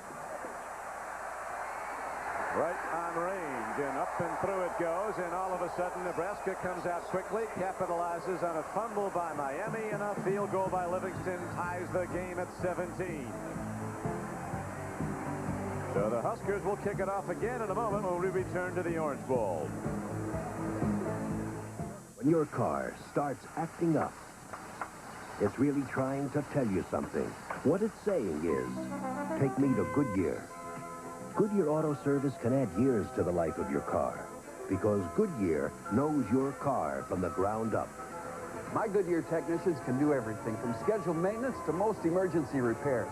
And I've got this, the name you can trust for auto service. Goodyear tires and auto service for more good years in your car. Across America, 7-Eleven gives you the freedom to be an early bird, a night owl, freedom to give a reward for bravery, freedom to take a break, or to answer the call for help. 7-Eleven's business is based on freedom. So now we're a major sponsor of the 1984 U.S. Olympic team, giving great athletes the freedom to pursue their dream of becoming the best. 7-Eleven, the dream begins with freedom. The 1971 Orange Bowl was the first of Bob Devaney's 3 consecutive wins of the now classic New Year's game, and the first of Nebraska's back-to-back national championships. The Cornhuskers edged LSU 17-12 with a fourth-quarter score. Right now, under Coach Osborne, it's Nebraska 17 and Miami 17. And even though the third quarter's only less than 2 minutes old, Livingston's ready to kick off for a second time. A high spinning kick. Albert Bentley running it back. Albert is a tough hombre, and he comes across the 20 to the 24-yard line. The 1984 Orange Bowl is brought to you by Nissan, who invites you to see the new 1984 Nissan 300ZX at your Datsun dealer now. By AT&T, the more you hear, the better we sound. by Owens Corning, makers of pink fiberglass attic blanket insulation, and by Xerox, managing information around the office and around the world. A city of light, Miami, Florida, on the golden anniversary night of the Orange Bowl. Right now, the home team, Miami, which really had this place rocking with its first quarter onslaught, is in a tie game, and Miami goes to the run on first down out to the 28-yard line. Reggie Sutton was shaken up a bit earlier. He's a gamer, though. He'll be back. Well, they need him badly, and we mentioned that there is a possibility that defense could get a little tired. They can't afford an injury to a man as key as Sutton. We see Howard and Mark Tressman, the offensive receiver coach, down there discussing how they're going to get something on the board. Second down and 8. Kosar will be firing. He's got him. Got a man open, Eddie Brown. What a great catch out to the 47-yard line. Kosar throwing strikes again now as a 20-yard pitch, and Eddie Brown, who you'll remember lost one late in the first half right there, this time make sure. Well, those are such difficult catches because you're making it in between two defenders. And take a look at it. Here comes Kosar. He throws, gets a little nudge, but when you're Eddie Brown, he knows he's going to get hit as soon as he catches the ball. We see Doug Burke hit him before he can get his feet on the ground. That's a tough way to hit. Reggie Sutton with a bruised shoulder. Defensive player for Miami right now. Hurricane offense. First and 10 at their 47. Albert Bentley on a draw. Albert Bentley hit once and twice and 3 times, and he keeps on going ahead for an 8-yard gain. This is the kind of play that they need more of. This rests the defense. It keeps their drive alive. And you take a kid like Bentley and also Griffin. These guys are hard running backs. Now you can see they expect the Canes to throw. They're getting a 6-man pass rush. Mike Knox gets shielded off the play. Bentley's not going down until he picks up 8. Second down and 2 comes up for Miami. And the Hurricanes pick up the blitz. Kosar lofts it out there and has his man Albert Bentley.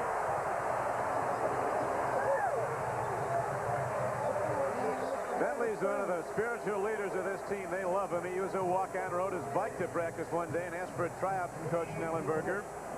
Couldn't catch the ball at all his first 2 years.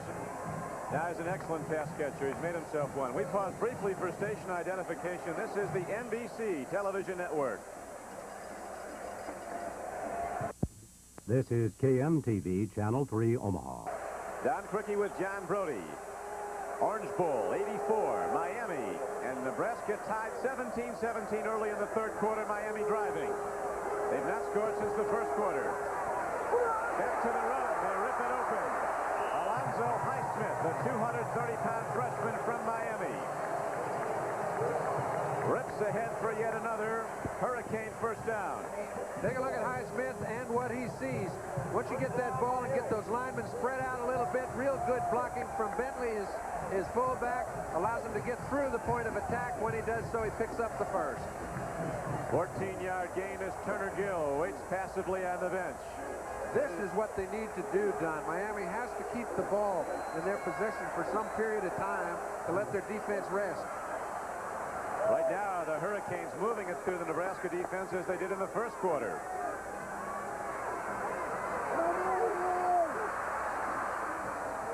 First and 10 to the run. The running, look at this man bump with the football.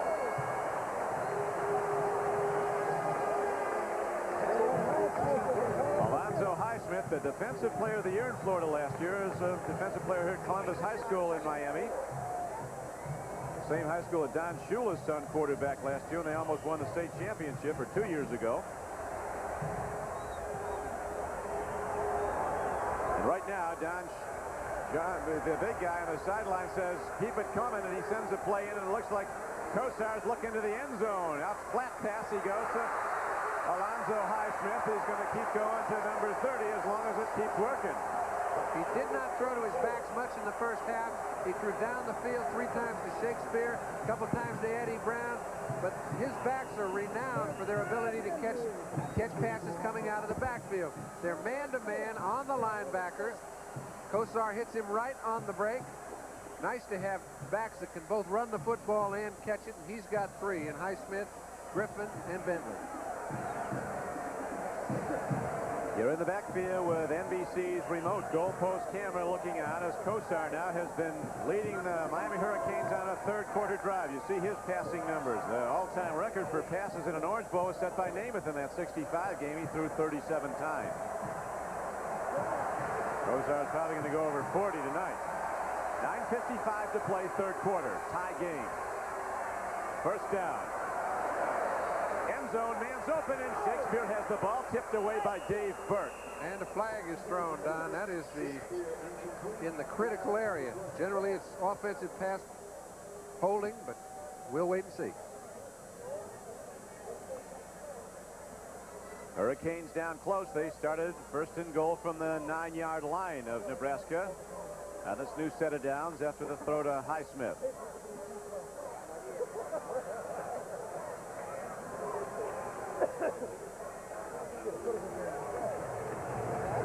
That was just simply a motion penalty, and they refused it. I'm sure they would have taken a 10-yarder. Fast Eddie Brown, number 40 at the top of your screen on the left flank. Shakespeare off to the right. Tight end Dennison. He's always a man they like to go to down close. Here's a throw.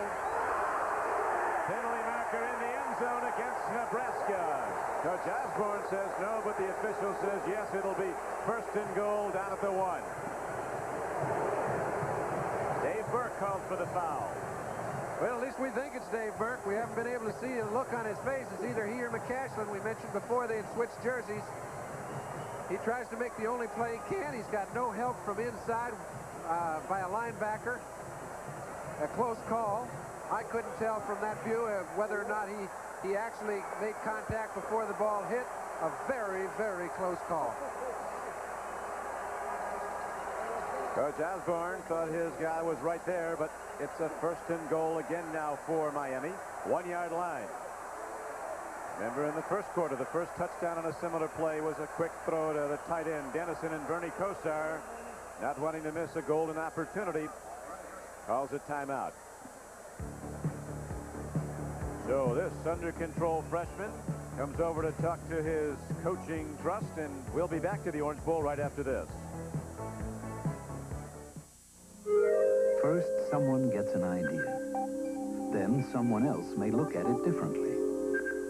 Even add a thought or two. Technology from a company called TRW helps ideas get around. Because getting an idea from one place to another is as important as getting an idea. Tomorrow is taking shape at a company called TRW.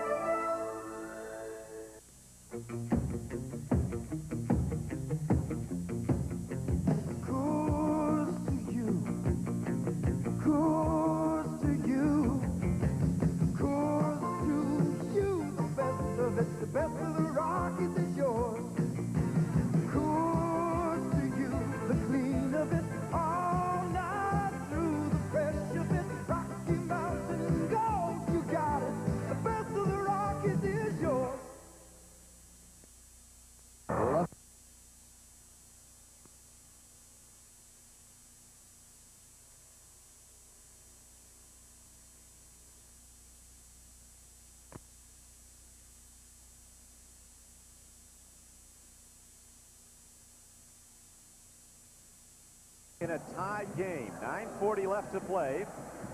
Miami, after leading 17-0 at the end of the first quarter, now finds itself locked up with favored Nebraska, 17-all, but Miami.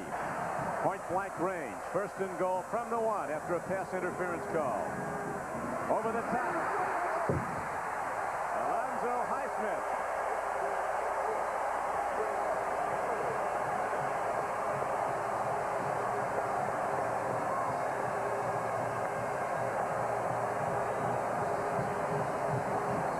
Football. I don't think there was much doubt of it. However, when a man's a freshman, you don't usually give him a chance to prove it.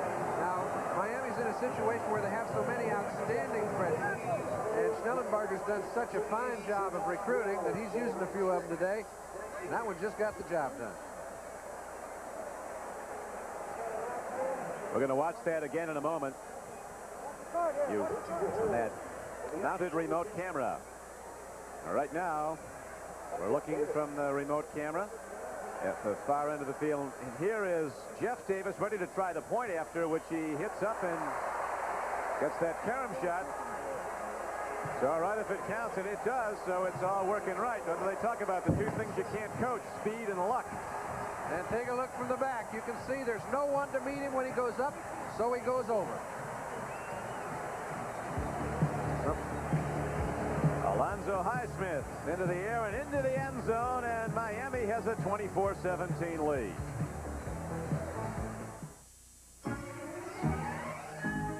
The RCA Digital Command Center is a remote control for your new RCA ColorTrack 2000. But this unique remote does more than control your TV. It also controls a new RCA video cassette recorder and video disc player. One remote control for total control. The RCA Digital Command Center, a giant step forward at the touch of a finger. We'll open your eyes. Shooting on location is a real challenge. But how good a picture is can depend on how good the paper is it's printed on.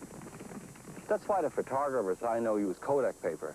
Not just for the pictures we earn our living with, but for personal pictures, like these. Because what a picture says on the back says a lot about how it looks on the front. Kodak paper. The only way to be sure you get it is to ask for it at a retailer displaying this new sign. Last two national champions, North Carolina visits North Carolina State. Great All-American ball player Michael Jordan takes on the PT boat Spud Webb.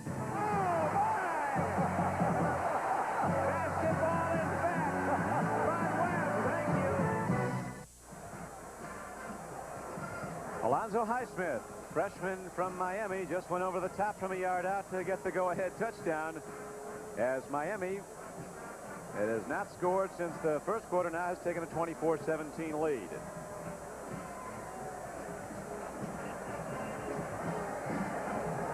It's the goalpost camera with a sweeping view of the sold-out Orange Bowl. It's been a tough ticket. Well, it gives you a unique view, but when you get down close to the goal line, it gives you a very good view.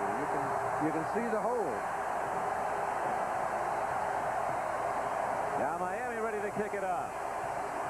Jeff Davis puts a boom into the ball. He's going to deliver it down to the 2 yards deep. Jeff Smith will bring it out. He knows what to do when he gets the ball, and Jeff Smith, back up to Mike Rozier at I-back for Nebraska, takes it out to the 29-yard line, and now Coach Osborne ready to send Turner Gill out with the play.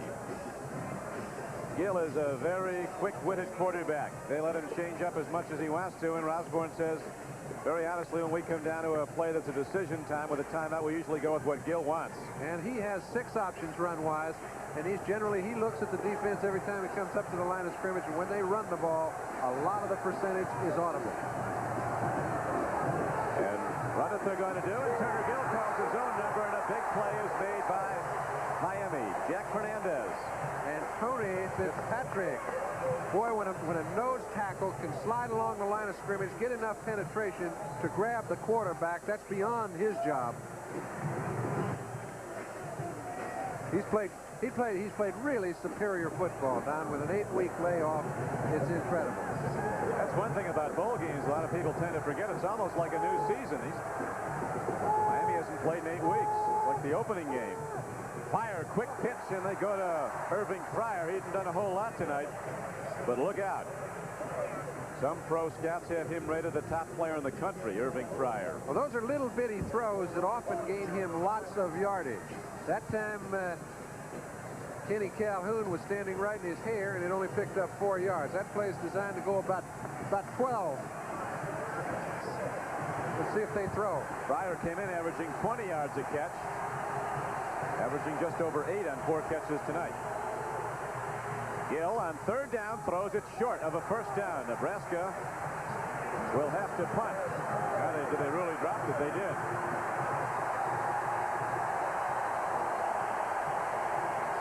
They had that touchdown, and now the defensive stand by the Hurricanes has again ignited the Orange Bowl. That's to the credit of Howard Snellenberger, because when a coach can take a team who is desperately tired at the end of the half after having led 17-0. You get the feeling that, hey, the strength is coming back. We even questioned it ourselves. Since coming out in the second half, they have been strong. You talked about momentum, John, and it has certainly now swung back to Miami. Here's Eddie Brown fielding a punt on the run. And fine special teams play by the Huskers. A knockdown at the 27. A final score is now in from the Sugar Bowl in New Orleans. For that, let's go to Len Berman in New York. Thank you, Don. Final seconds in the Sugar Bowl. Al Del Greco, 19-yard field goal. He makes it. Auburn squeaks by Michigan 9-7 without scoring a touchdown. We'll go back to the Orange Bowl, Don and John, right after these messages. Ever since man set foot on Earth, he has been a creature on the move, traveling, exploring, always in motion. We have made a science of motion. We are Nissan, a major name on the road for 50 years. Behind every Nissan car and truck is advanced technology. Nissan is now perfecting vehicles that can run on hydrogen or electricity. Nissan has harnessed computers to control car engines and revolutionize dashboards, employing sensors and electronics to cool you, warn you, entertain you, guide you, protect you, and yes, propel you. At Nissan, we make driving more thrilling, more efficient, more comfortable. At Nissan, we make every drive major motion. Come alive, come and drive. Major motion from Nissan. See your Datsun dealer. Back at the Orange Bowl, the news that just come in from the Sugar Bowl that third-ranked Auburn has defeated Michigan, but barely 9-7. So I think, Jan, we can safely say if Miami wins, they've got a better-than-good shot of going to the top. Well, I don't think there's any doubt about that. That's a very conservative estimate. And if they do win, they deserve to be on top. But to beat Nebraska, you've got to go to the final gun, and the Huskers really rip it open in the second half. Here's a home run ball. Eddie Brown is out there. He thought he was tripped, and the official now comes in with a late flag and says he was. He had to make a decision as to whether he could catch the ball or not. It was definitely some sort of contact made about 20 yards down the field. It was a very late pattern. He was definitely beaten. Had he not touched him, and you'll see Eddie Brown going down, not quite able to get the ball. You'll see Burke standing around trying to get off the ground. He had taken a shot at Eddie and actually hit him. I think it's a good call. Steve Dans, our NBC statistician, shows that Kosar's thrown the ball a lot, and he distributes it. Brown's caught 3, Dennison's caught 3, Shakespeare's caught 3, Albert Bentley's caught 3. This time they're going to run it. Albert Bentley gets the call. He's a tackle-breaking runner on 1st and 10. He gets across the 45-yard line of the Huskers and down to Nebraska's 42. There have been several impressive Hurricanes tonight, Don, but I think number 16 stands right out amongst them. He's a big back, weighing 225 pounds. He's 6'3". He blocks well for Kosar for the pass, and is an excellent receiver. Boy, does he block. He hits that blitzer and makes him wish that he was back in Lincoln. It's another one. Here's a throw to Keith Griffin. And he's inside the 20 and down to the 17-yard line. Bentley just kills guys on the pass block. Yes, he does, but you know what? It's really heads-up play by Bernie Kosar. This is the man he's supposed to be king. He was wearing number 2, but here's McCashin coming after Kosar. He sees him quickly. Bentley handles him, but he rolls to the right to make it a very easy block for Bentley. When he does so, he knows it's a blitz. He's got a one-on-one situation, finds a way to get the ball to Griffin. He picks up a long gainer and a first down. What was it that Schnellenberger said about Griffin? If he'd been playing at Nebraska, maybe he'd be a Heisman Trophy winner? Well, his brother Archie was twice at Ohio State. Archie's here for the game. Gave the invocation before it. Here's Keith Griffin again. Somebody lost a hat, but Keith Griffin keeps on going inside the 15-yard line. Wade Kreiner, number 85 in the game, makes the stop for the Huskers. Tom Osborne has reason reason to concern himself right now because he's getting beaten at the line of scrimmage. The offensive line for the Hurricanes are taking it to the Cornhuskers, and those two backs are running the ball. They are running it with gusto and a big Nebraska defense. Now it's 2nd down and 6 for Miami. Play whistle dead. Too much time. Yep. And you know, it's funny, Mark Trestman said, what we do is, he is so bright, I only have to give him a very short signal before he picks it up and can relay the play. So we very seldom get caught for that. And too much time has been the result of the defense of Nebraska most of the time in that. You know, John, I thought you made an interesting observation. Halftime, we were talking among ourselves. You said that Kosar has fun playing football. And I think that's illustrated by his attitude towards the game. He said he wants to be a student first and foremost. He plans to be a lawyer. If he never plays after college, it wouldn't break his heart. He'd like to. But he always played football for fun. If it ever stops being, he didn't want to play the game anymore. Doesn't look like it's ever going to stop being either. He's having fun right now, but here's a 2nd and 10 play. They go to the draw. Keith Griffin working hard, puts 2 arms on the ball as those Nebraska Huskers, led by Mike Knox, the big inside linebacker, trying to strip it from him. You remember they did early in the 3rd quarter. Right. Couldn't score points. Or did score points. Scored the tying field goal. Right. And Miami came back and went ahead with a go-ahead touchdown. It's a critical time. Now, Jeff Davis is the man that got him into this bowl with a last-second field goal against Florida State. To me, I don't think you'll see them throw a high-risk pass right now. They'll give Jeff a chance to kick a field goal if they can't find a back. End zone look at Kosar. A strike. Eddie Brown dives down to the 7-yard line. It looks like he might have enough for a first down. A 3rd and 10 play, and it appears that Miami got there. We talked about earlier, their offensive line and backs didn't make a miscue for 5 games mentally. Look at it now. You think Bentley isn't geared into McCaslin? It doesn't matter what jersey number he's wearing. He better change again. Eddie Brown makes the catch, but again, Bentley picks up the blitz to give Kosar time to deliver. And now the ball's down. 1st and goal from the Nebraska 7-yard line. 5 minutes left to play in the 3rd quarter. Clock running. Miami in white. Almost a 2-touchdown underdog coming in, leading Nebraska 24-17 with the national championship of college football on the line of this game. Bentley.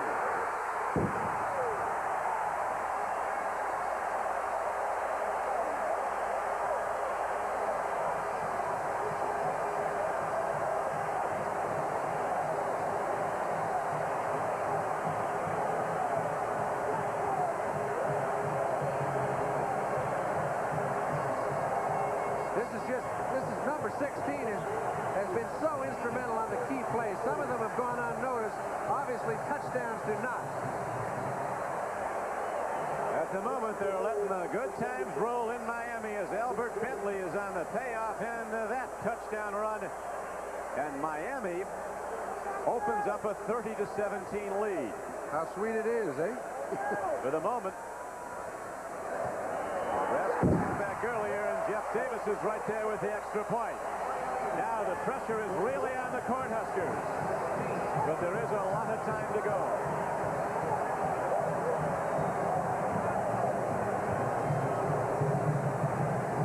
That offensive line is doing a job.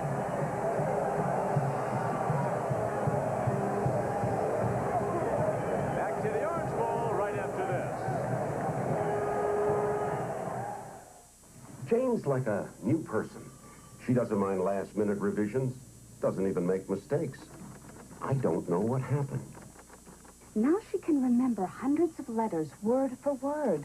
How is a mystery. Now Jane gets her work done faster than anybody. It's just amazing what a Xerox memory writer can do for your image. Now Jane goes home on time. The Memory Writer by Xerox.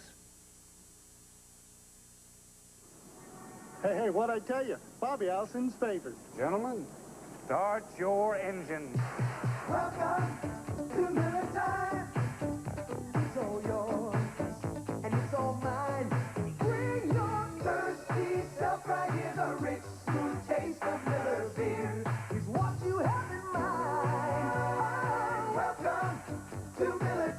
Welcome to the rich, smooth taste of Miller High Life. Thursday, Bill busts loose with a wacky bunch of Jerry Lewis impersonators. Jerry Lewis. It'll crack you up. Here's Billy. Thursday.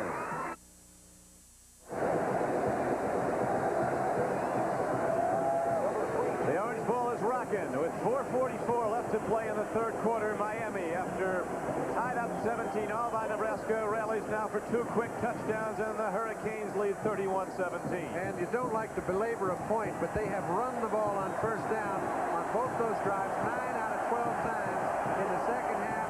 Just the opposite of what they did to start out the ball game. It's given them control of the clock. Miami, Florida, this is where it's at tonight.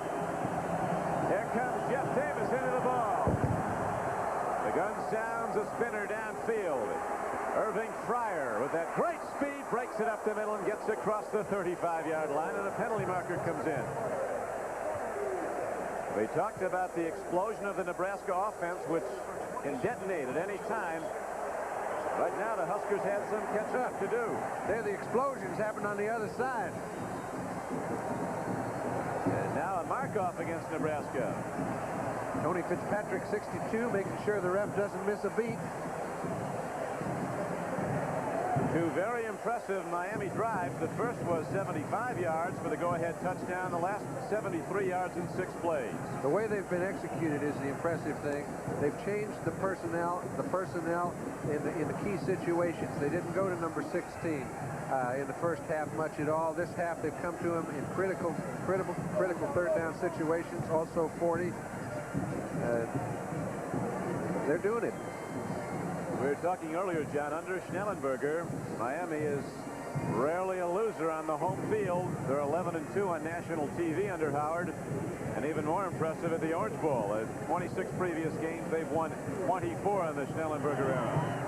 And people talk all over town. You see signs on buildings, and it's been the most enthusiastic Orange Bowl I've attended. Unbelievable. This is your 8th. Hurricane Warning, they call it. And here comes Mike Rozier, turning the corner. Puts his head down. He will take on the tacklers. Rod Bellinger back in, makes the stop. A local disc jockey wrote a rock beat song called Hurricane Warning. It went right to the top of the charts here in Miami. And now it's doing the rest of the country. I think most of the country can hear these fellas right now. It is loud in Miami right now. Last 5 carries, Rozier has gained only 9 yards. This is the man who averaged almost 8 a carry all year long. Gill throws. Great catch. Scott Kimball had it and lost it. Scott Kimball from Camarillo, California, went up in the air. He's an athlete, and a Miami player is shaken up. And there's also a penalty marker down. We might have a foul against the Hurricanes. It'll be a big break for the Cornhuskers. That was a very late flag. It was not thrown while the ball was in the air. You do not see it right now.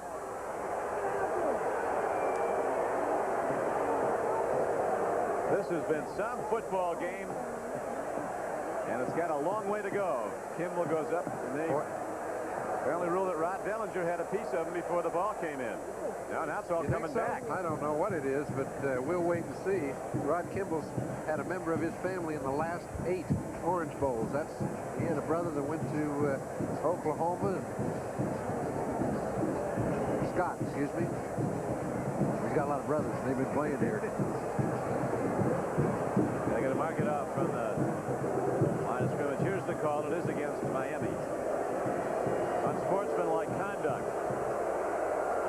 I get the feeling that unsportsmanlike conduct was swearing, because I didn't see any fisticuffs. I didn't see any action after the play. But there was an official there, and that can be penalized.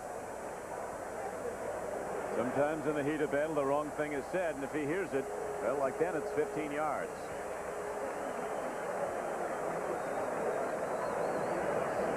.4:14 to play in the third quarter. Rod Bellinger's helped off. Mike Rozier had some thoughts before the game, and let's listen to Mike. the Heisman Trophy winner. This is the real house of the Rozier family.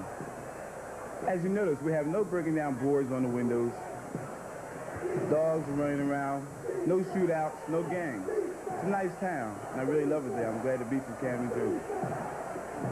Thank you, Mike. Mike, reacting to a story that on another network, apparently, they shot some scenes of Camden in an area other than where the Rozier family lived. You can see where all the Roziers grew up as a real nice place, and it's a terrific family. Met them all at the Heisman Trophy dinner. When Mike got the award, his brother Guy is also on the team. They're close-knit. It is now first down and 10 for Nebraska.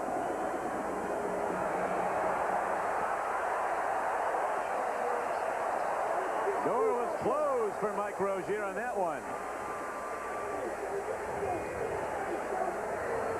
Tell you that Reggie Sutton, we see him on the ground every once in a while, but when the play's on, he's live. You know, and I think really it's time, if Nebraska's going to get back into this football game, that their offensive line takes over, because those are the fellas that have been given a lot of credit all year long. They're losing at the line of scrimmage to a very strong Miami defense. And Miami, John, has throughout the season been stronger in the second half. Rozier, he's got blockers.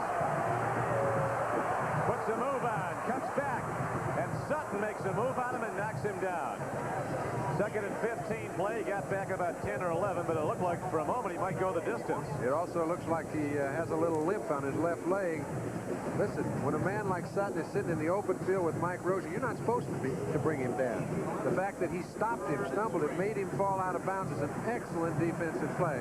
Excuse me. That is Kenny Calhoun that missed him originally. Now watch Reggie Sutton come up. He's sitting here with about 7 yards either side. Oh, yeah. So now it is Turner Gill holding the ball. He breaks into open field. A first down and more as Gill comes inside the Miami 40-yard line and down to the 38. And they'll now check out the very valuable left ankle of Mike Rozier. An 11-yard gain on that carry by the Nebraska quarterback with 3 minutes left to play in the third quarter. It's been remarkable that a man like Rozier stays as healthy as he does throughout the season, running the ball as much as he does. Well, that is true. Those great running backs are very durable. 5'10", 210 pounds, Mike Rozier. It's first and 10 now for the Huskers. Gill plays vacant, eludes the rush for a moment, throws on a run, and he loses his man incomplete at the 25-yard line. A great play by Turner Gill. Threw a fastball on the run, hit the ball right down, but Bonnie Engebretson, the tight end, couldn't hold on. Well, you see, the Miami defense did a fine job on the play, but as Howard Schnellenberger said, he said, you know, this fellow, when he doesn't throw, averages 6-7 yards a carry. When he goes back to throw and decides to run, he said he's only 8 when he does throw, so we don't really care what he does. It's going to be a tough night. They're doing it pretty well so far.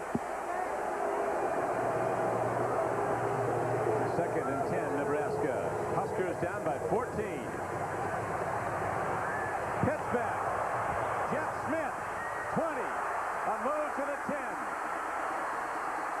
And the Cornhuskers lose the ball inside the 5-yard line, and Miami has it.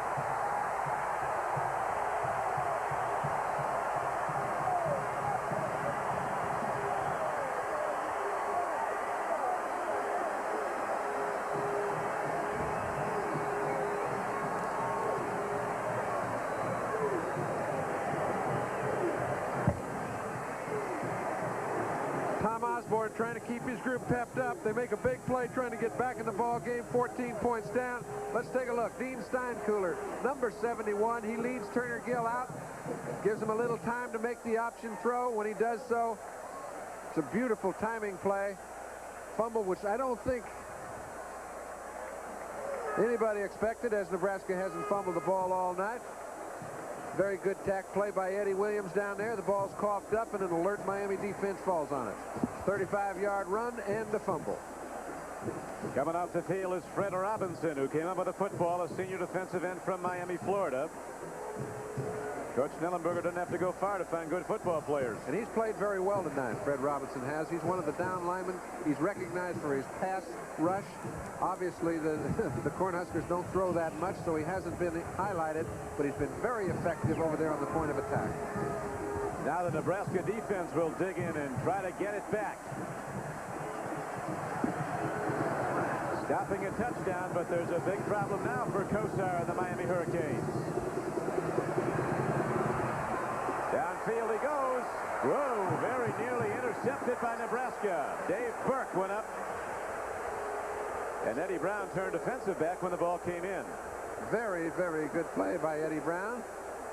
He's as good when he's trying to break up a pass as he is when he's trying to catch it. He knows he's out-positioned by Burke on this occasion. All he can do is grab Burke's arms. As you see, he grabbed his left elbow, and when contact was made, he pulled him down and kept him from being able to intercept. A very big play by Eddie Brown, but again, Miami goes now 2nd and 10 from the Hurricanes' 1-yard line.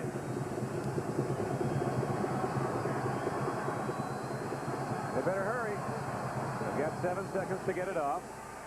Albert Bentley, he did well to get to the line of scrimmage. These Huskers are looking for the ball. Actually, he couldn't lose too much. He's on the 1-yard line already. 2:09 left to play, and the clock running in the Drama Bills already today. 3rd ranked and previously unbeaten Texas. Actually, 2nd ranked Texas going at the outset of the day was upset by Georgia. Auburn, the 3rd ranked team, was a 2-point winner over Michigan in the Sugar Bowl. And right now, Miami ranked 4th in one poll and 5th in another, has a 14-point lead on top-ranked and unbeaten Nebraska. Late in the 3rd quarter at the Orange Bowl. Bentley puts his head down, but Mark Daum is there to stuff it. That was a 3rd and 10 play, and Miami has to punt the ball to the Huskers. You know, I think they're using their head. What he does is on 1st down, he sees if we can't get a big play to get out of here. That's when I'll get some time to throw. But he's not taking any unnecessary, foolish risks by going back throwing on 3rd and 10, getting caught for a safety. That would really hurt him. I can't see where Bernie Kosar has done anything but act like a seasoned senior, and he's only in his 1st year. Right now, his teammate Rick Tootin ready to punt from the end zone.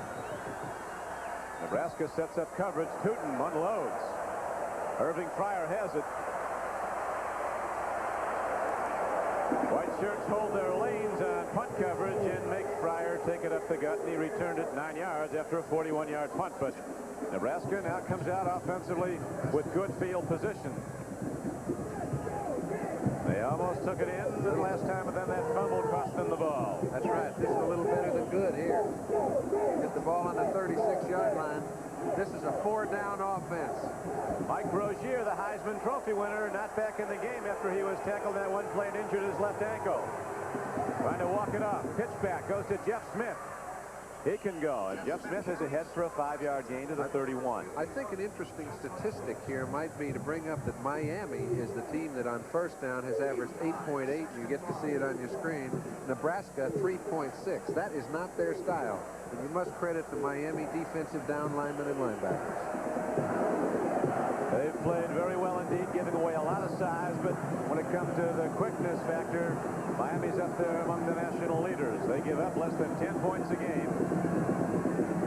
Turner Gill looks, fires, and he has a strike. Scott Kimball turning off the flank and out, goes down to the 21, a 9-yard gain. It's a Nebraska 1st down. That'll do it for the 3rd quarter, John Brody. The gun sounds at the end of the 3rd quarter. The score is Miami 31 and Nebraska 17. As Miami could be a quarter away from the national championship. We'll be back after these messages from your local station. Hi, I'm Steve Martin. Join me Friday, January 6th for the premiere of The New Show. What's new about it? Well, through a new process called broadcasting, NBC will actually transmit signals that appear in your home on your TV as visual images. It's O'Daniel Motor Center for the all-new 84 Hondas. Truckloads of Hondas are arriving daily at O'Daniel. The Prelude, with a standard of excellence unmatched in the industry. The Accord, with quality and value that have made it a success. The all-new Civic line, totally re-engineered for 1984, featuring the 84 CRX, the nation's most fuel-efficient car, or the Civic hatchback, or Civic four-door, or Civic wagon, all at O'Daniel Motor Center, 78th and Dodge, Omaha. Go with the winners, the Nebraska Cornhuskers and B.F. Goodrich. The B.F. Goodrich Power Saver Radial HT is America's #1 farm tire. And like the Huskers, B.F. Goodrich has the winning choice all season long, from the TA Radials to the steel-belted all-season tires. Available at Capital Tire Stores, Omaha and Lincoln, Weaver Tire and Service, Council Bluffs, Frost Car Care Center, Omaha, Old Father's OK Tire, Beatrice, Scala's OK Tire, Crete, Schneider's OK Tire, Auburn.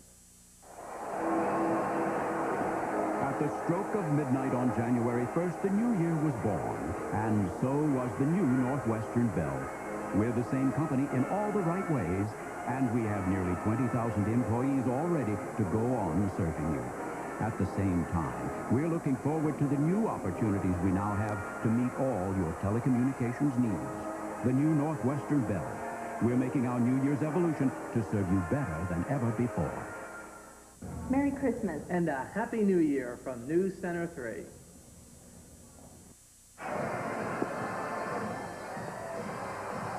Mike Rozier, and this could be the key play as he was hit on his left ankle. You'll see him cut back.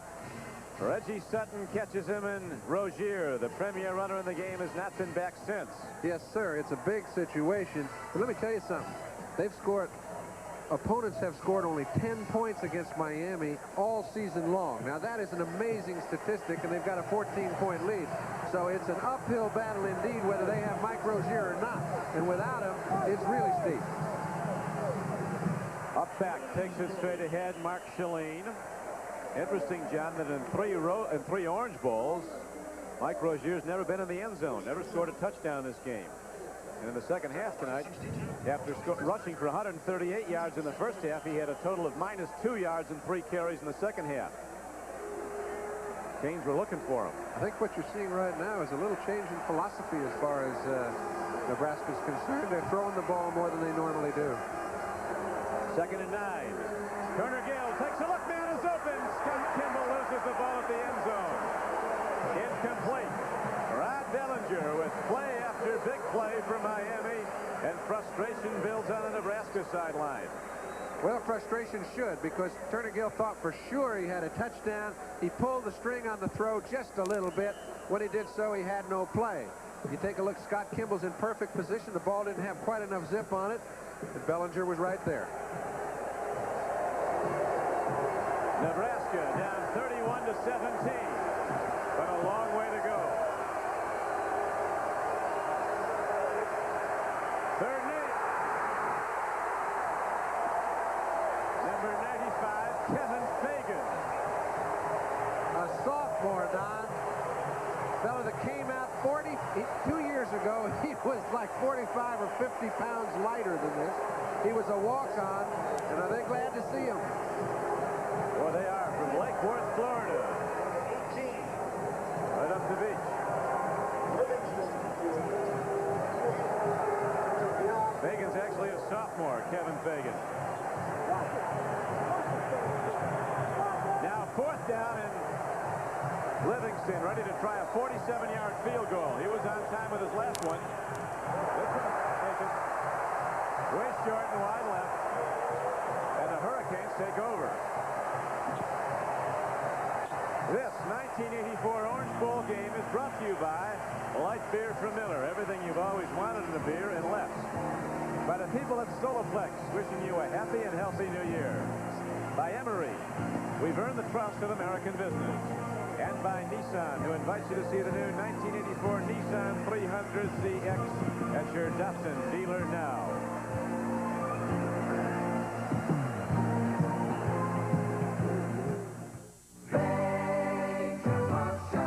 Give us your special cargo. Nissan technology can handle it.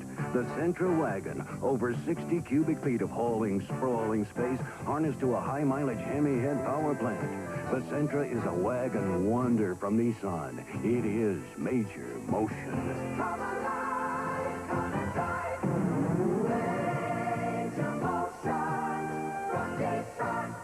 your Datsun dealer. That's a big step, Tom. I'm still gonna go to college, Dad, but after the Army. I thought you wanted to be an electrical engineer. I'll be learning about electronics, and I can qualify for the Army College Fund. If you qualify, the Army College Fund will help you accumulate as much as $20,100 for tuition. So you're going to be a soldier? Be all that you can be. And an engineer. You can do it. Be a good one.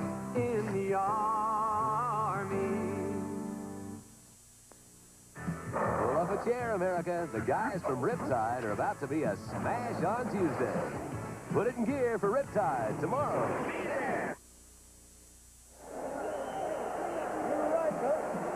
The numbers break down in Miami after a big first quarter, no points in the second, and again the big third quarter. Now at 13:34 in the ball game remaining, Hurricanes take over first and 10 after the missed Nebraska field goal.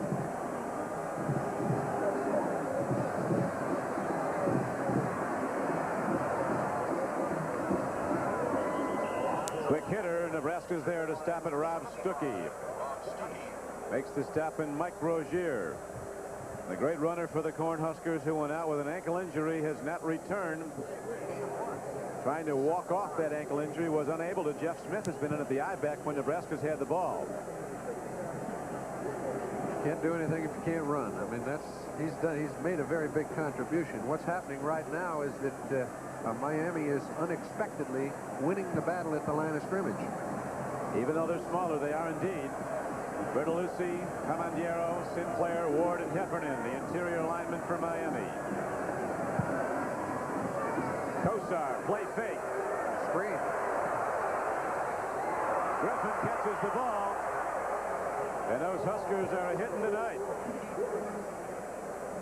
A scoring recap of the game. You remember that first drive of the Hurricanes, the pass to Dennison, it was 7-0.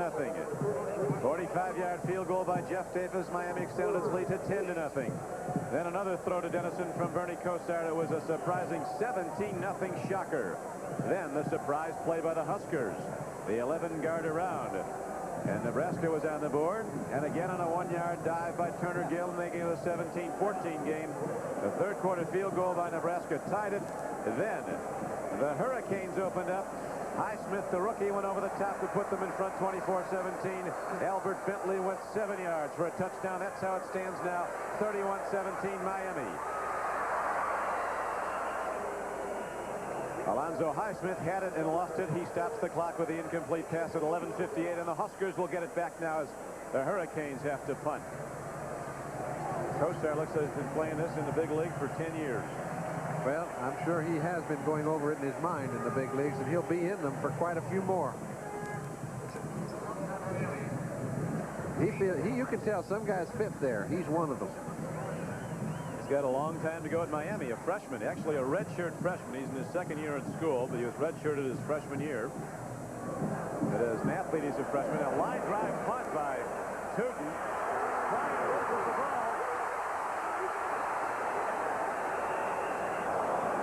The Cornhuskers were able to recover it. That would have been tough to come back from a fumble by Irving Fryer, but a Nebraska teammate comes out with the ball. 47-yard punt, no return. Back after this. Listen. When your car cries for service, it's saying, take me to Goodyear. Goodyear Auto Service can add years to the life of your car because Goodyear knows your car from the ground up. My Goodyear technicians can do everything, from schedule maintenance to most emergency repairs. And I've got this, the name you can trust for auto service. Goodyear tires and auto service for more good years in your car. New from Campbell, home-style chicken noodle soup with an authentic home-style taste because it's made like you'd make it yourself.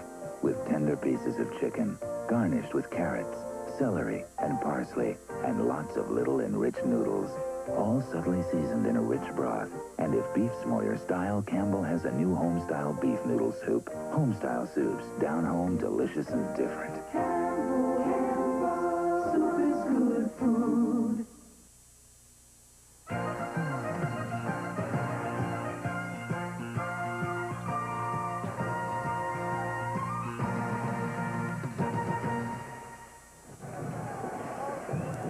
The shoe on Mike Rozier's left foot just came off. It's been diagnosed as a severely sprained left ankle. And you have to think at this point it's unlikely he'll be back. Where are they now? Leon Hart, one of 2 linemen ever to win the Heisman. Big Leon out in Birmingham. John Hewitt, another Notre Damer, 164. Right now, Jeff Smith breaks it open for the Nebraska Cornhuskers. Gets out across the 30 to close to the 35. John has taken his bonus money from the Jets and has parlayed it. Out in Tucson. Second down and about a foot now for Nebraska. Irving Fryer comes out in the right flank. He's not been hit deep yet. They're going to try it pretty soon, though. But he's been hit a lot. Oh, yeah. They're looking at deep now. Gill throws. They get the first down as they go to tight end Monty Ingebrigtsen. Putting the try in anyway. You'd like to be able to go to your Heisman Trophy winner if when the game gets late and you're 2 touchdowns back. He could insert some sort of adrenaline, but I don't think it's their problem right now. Both of the backs that have replaced him, Jeff Smith and Paul Miles, they both run very well. It's at the line of scrimmage. Miami is tough. End around free football. Nebraska recovers, but Ricky Simmons, who took it on an end around, lost the ball in the big 300-pound tackle. Mark Benning from Denton, Texas, fell on it, but there's a loss on the play for the Huskers.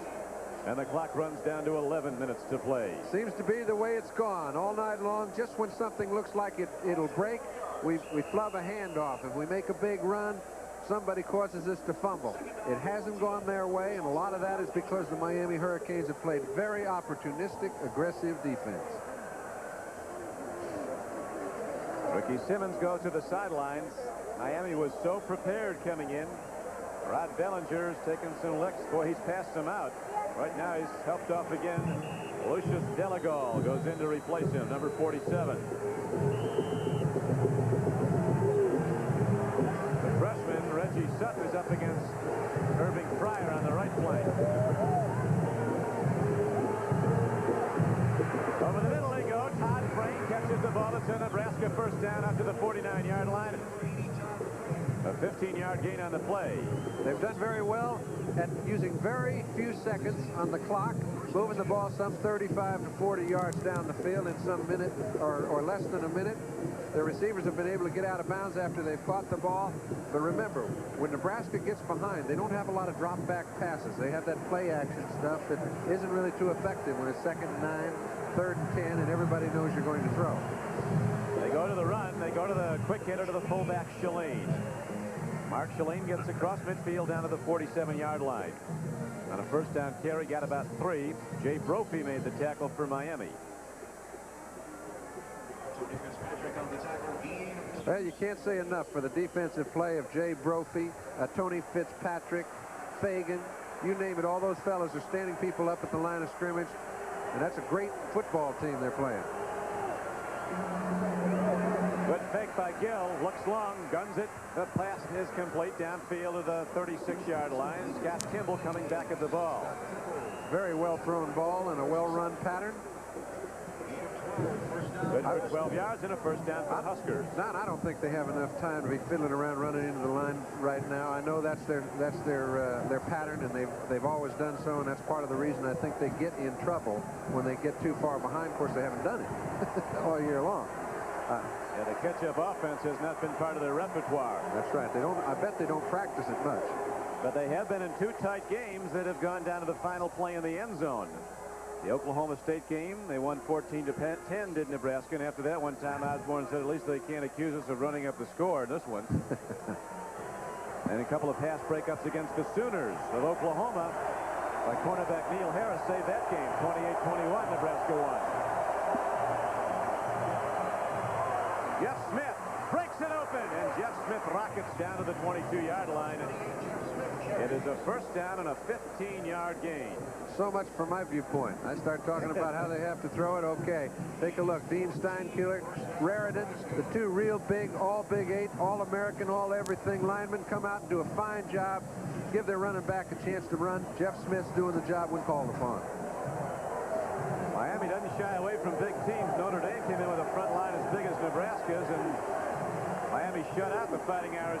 Orange Bowl 20-0 this year. First and 10, run takes it down to the 20-yard line. You were talking, John, about the enthusiasm, really the emotion of this whole metropolitan area rides with the Hurricanes tonight. Miami football's been down until the Howard Schnellenberger era. He's brought it back, and tonight it could hit the pinnacle. Yes, and so many people have talked. You know, when you take a look, here's a defense that's, you know, led the nation in so many categories, and yet they were given very little chance against what some people think is the best team that's ever played. So Gill calls his own number. Quarterback draw. 3 steps back, and the quick shoot up the middle. He's down inside the 15-yard line. Coach Osborne sends in the plays. Got to be taking a look at that clock, which now is down to 8:35 and running. They've used it very, very well. Remember, when a team picks up a first down, it automatically stops the clock until the chains are moved. So you can pick up some time that way. There's loads of time. 3rd and 2. Fumble. Tough to call signals. Very intense crowd. Looks like Turner Gill might have fallen on it, John, and if he did, he could have been enough for a first down. We'll see where they spot the ball. He's got it, and it looks to be a first down.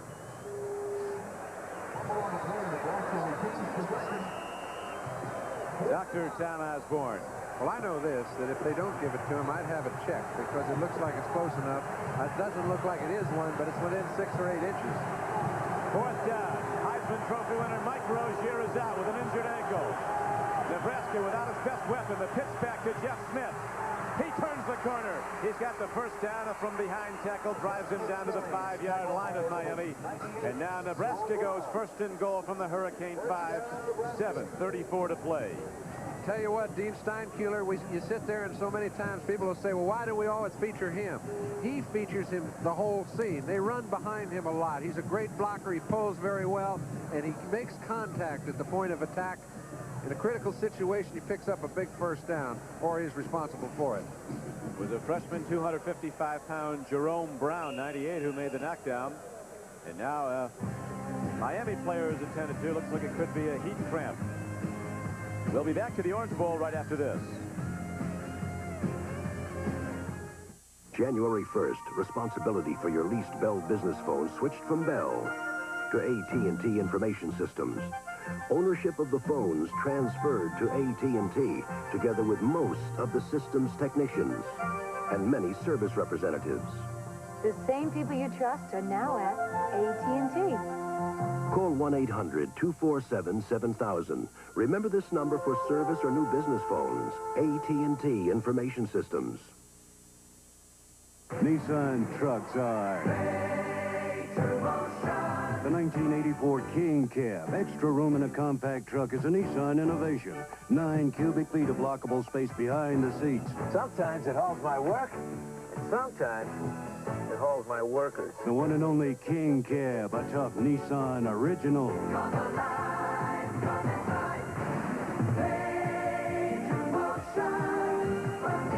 At your Datsun dealer.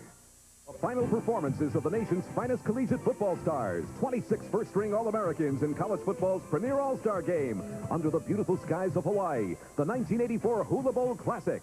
Next Saturday on NBC Sports.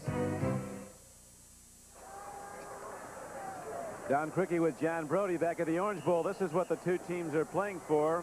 It's nice, but the national championship, which is also on the line, is priceless. Right now, it's 7:33 to play. Miami has the lead, but Nebraska's challenging. Miami leading 31-17. Turner Gill turns up, turns in, gets down to the 1.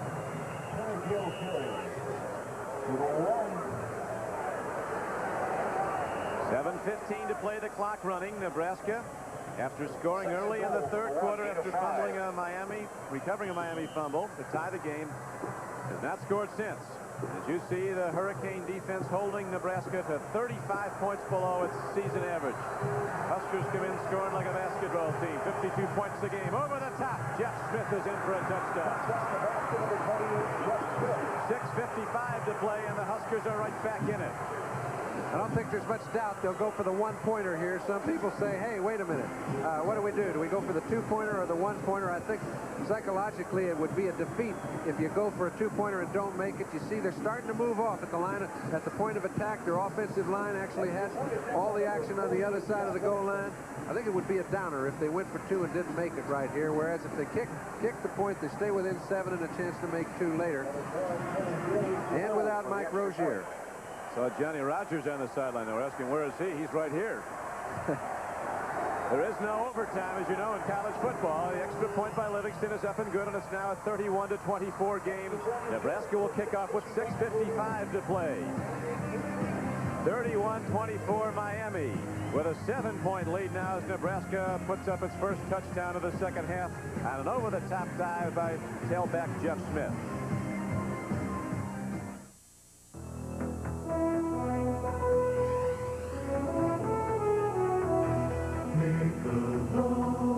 Some things speak for themselves.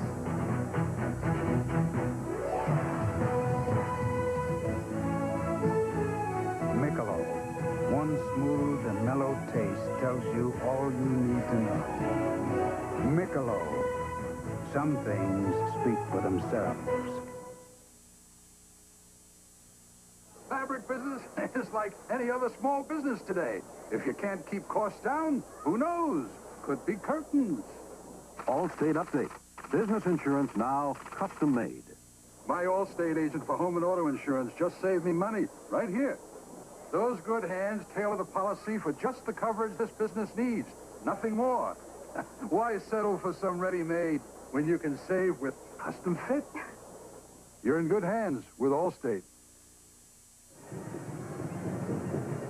Great ball game on the golden anniversary of the Orange Bowl. Don Criqui with John Brody. John, an interesting dilemma now facing Nebraska. If they should tie this game, would they get the next touchdown? Would they go for the tie and maybe get the national championship? They could conclude unbeaten. I think they definitely would if they did it soon enough. But I think if it happened late in the ball game, they'd go for the win. And I think we'd have a chance to see whether Tom Osborne thought it was better to win the national championship or to win the Orange Bowl. I know it would be a very unpopular decision if it happened late and they didn't take a shot to win it, but those are coaching decisions.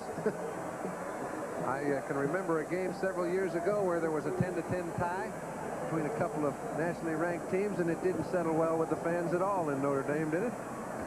People forget, though, Michigan State punted after Notre Dame did. Yeah, that man seemed to survive quite well. A high spinning kick down to Keith Griffin. He's got a problem. Look at those Huskers come down. Oh, these guys are playing like champions now. 6:49 to play. Miami has the ball. John, of course, a moment ago referring to the 1966 game between the two unbeatens, Notre Dame and Michigan State. Ended in a 10-10 tie, and the Irish won the national championship. And it was for the same reason that they went for the tie. So, you know, if people make such a large issue of who wins the national championship, and people have done so, which is most important? Pretty large issue, Broach. That's right. The whole state of Nebraska rallies around the Big Red, and right now they're putting the heat on. Kosar hit from behind, but he gets it to Eddie Brown.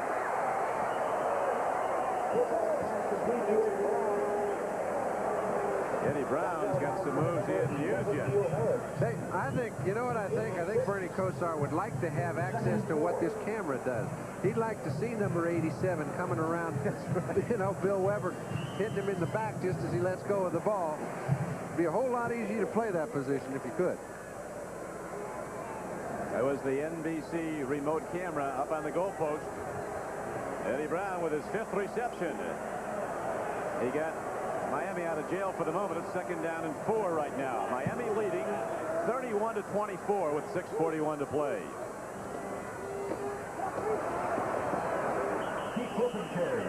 Keith Griffin puts his head down, and Big Rob Stuckey knocks him down. It's 61 degrees in Miami.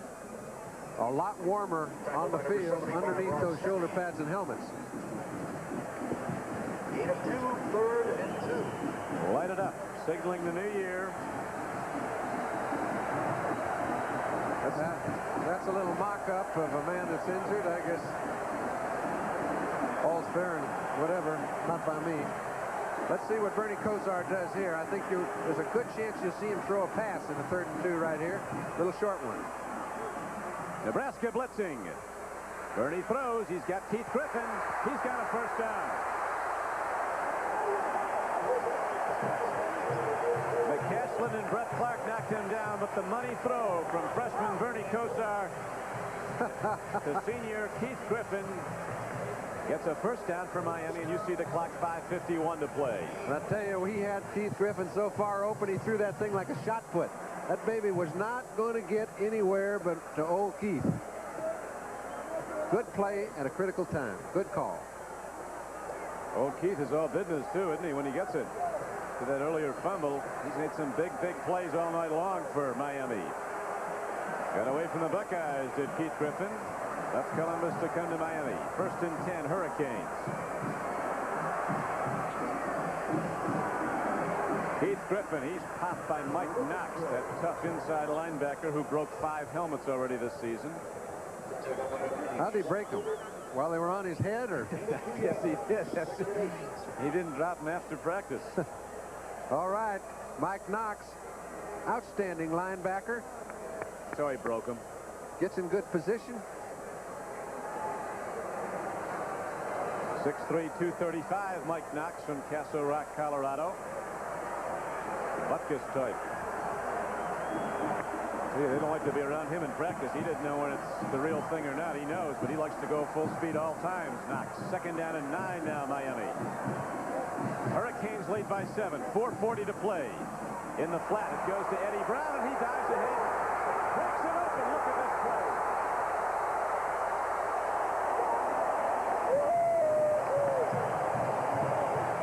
That's just fabulous athletic ability. 41 yards. There are a lot of people with great athletic ability, Don, but there aren't many people that continually come up with the needed play at the needed time. Kosar's one, and number 40, Eddie Brown. He's the fellow that got them back in the ball game against Florida State, gave them a chance to kick a field goal late, win the ball game. Beautiful play, breaking those 2 tackles. Boy, it was a tremendous play.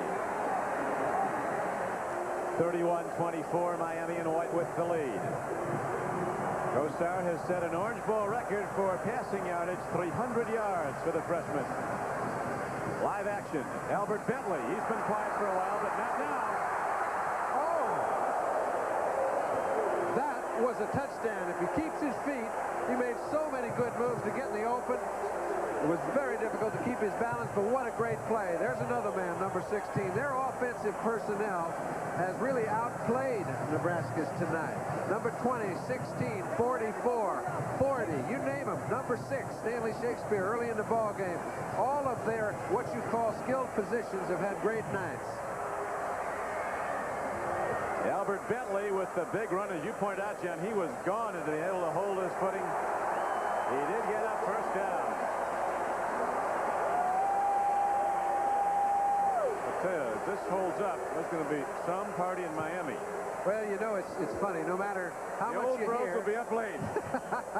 No matter how much you hear and how much enthusiasm the city of Miami had, all the smart people said, hey, yeah, but they're playing against Nebraska. Now, who did they beat?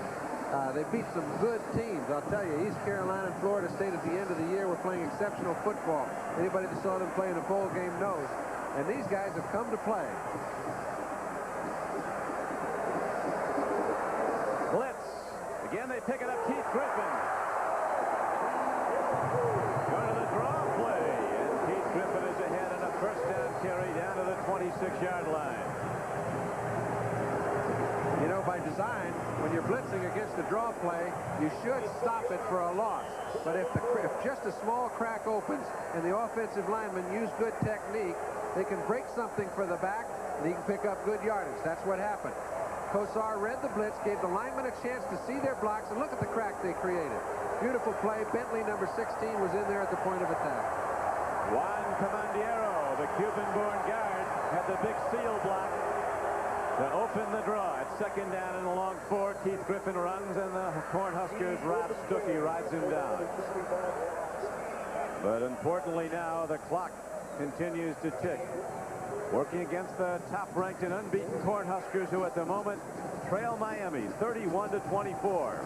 And if they get one more timeout, it's going to force Nebraska to take their timeouts before they get possession of the ball. This is a very big play. Now, if they can move the ball about 3 yards, they'll be able to kick a 40-yard field goal, and this ball game would be history. So I expect them to probably either throw a short out or try to run the ball about 3 yards. Let's see. It's 3rd down and a long 3. Keith Griffin, nothing there, and the Cornhuskers shut it down. It brings up 4th down. And the game clock continues to tick. 1:53, 52. Now they stop it. One of Coach Schnellenberger's sons. Another one's on the team. Stu Schnellenberger, important part of it. 1:53 to go in Miami's quest for a national championship. Today, there's a new power on the road. The first Nissan 300ZX. 3 liters of fuel-injected turbo-thrusted V6 motion. 200 horses strong. The all-new Nissan 300ZX. It'll snap you from 0 to awesome. Come alive, come inside. From Nissan. At your Datsun dealer. We have been fascinated from the beginning. As a machine, the human body remains a supreme invention. To unlock its potential, we offer Soloflex. Simple and efficient, like the body itself. Which may explain why Soloflex looks less like a machine and more like a work of art.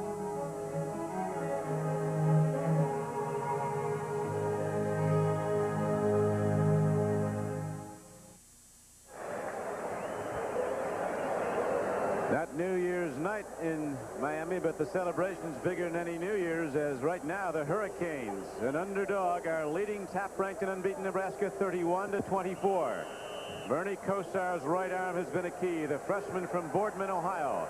And another very, very difficult factor that's mitigated against the Cornhuskers is the injury to their great runner, Mike Rozier, the Heisman Trophy winner, out with an injured ankle. Went out in the second half. 4th down now. Here's the field goal attempt. Jeff Smith drills it. Didn't get there. Nebraska will get the ball with 1:47 to play. John, we're going down to the final gun, it looks like, of this one. And you can see some coaches are very quiet and passive. Others get their group ready. And this man has been an inspirational force for this group all year long. He's not about to take a back seat right now. 1 minute and 47 seconds between the Miami Hurricanes and a national championship.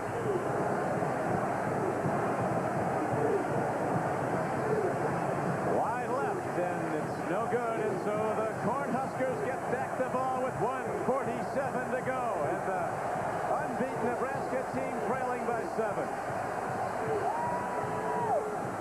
Irving Fryer. Rod Bellinger saved a touchdown. Finally, Fryer, who's been dormant, explodes for 29 yards, very nearly exploding for the distance. What a beautiful throw. Oh. Now that was a play in which he only took 3 steps back. It's the first pass in this half on 1st down. And that is a very effective decision itself. 29 yards, it used 6 seconds. It's covering some ground. A lot of timeouts left, a lot of time. There's no hurry either way, but I think this man has left it all out there. Rodney Bellinger, number 4, has done a phenomenal job on Irving Fryer. Played him one-on-one throughout most of the evening, stopped a lot of in sweeps. Let's take a look here. Just a little 3-step drop.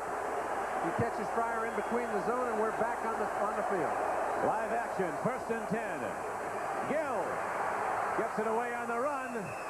James Swanson goes up in the air, but came down empty. Overthrow. It's Lee 2nd down and 10.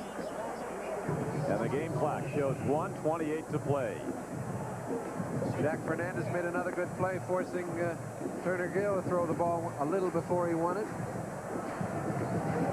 Nebraska, unbeaten, the dominant team in college football this year with a 52-point-a-game scoring average, trying to come back without the Heisman Trophy winner, Mike Rozier, sidelined with an injured ankle. That's the amount of time remaining in the game. Here's a throw. And down with the ball is Ricky Simmons. It's a good catch, and the Huskers have it down to the 26-yard line of Miami. A 19-yard gain. Beautiful pattern. That was perfectly timed and a beautiful pattern. They can throw that ball from a drop back, and people have talked about for what Nebraska does. Turner Gill is a great quarterback. I think he could be an exceptional T-formation pro-style quarterback. It's just that he can adapt to any style. Ricky Simmons. Way wide now, and here's a give up the middle, and this time the Hurricanes defense is there to shut down Jeff Smith as the clock runs. 1:13 to go. And now Nebraska signals for and is allotted a timeout. And then, of course, theoretically looking at a possible Nebraska score, John, if they go in, they have the option of going for the win with a 2-point conversion. The much higher percentage kicked extra point would mean a tie game. They'd still finish the season unbeaten. And would they be crowned out? In all the probability they would be. But we don't know. We don't vote. You know, that's a decision for Tom Osborne to make. It's obvious if he goes for a 2-pointer, the only way he can come out on top is go for a 2-pointer and make it. Because then there can't be any second guessing. A 2-pointer and miss, they say, hey, why don't you go for the national championship? A 1-pointer and tie, why don't you go for the win? So he's in a no-win situation if they pick up the next 25 yards, but hey, that's no gimme. They're playing against the toughest team in the country in the last quarter of football. This group's only given up 10 points all year long. Tom Osborne, a doctor of educational psychology, Ph.D. He can stay under control, and so can Coach Dillenberger. 2nd down and 8. 1:12 to play. Turner Gill with his 28th pass. Irving Fryer, he dropped the ball.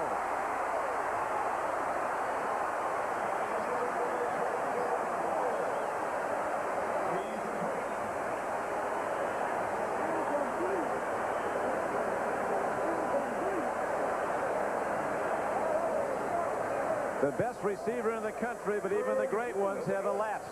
And Fryer's came at a most inopportune time. Irving Fryer has not been a big factor tonight. He's got a chance, as the great ones always do, to make the catch to put them back in the ball game, and he dropped the gimme.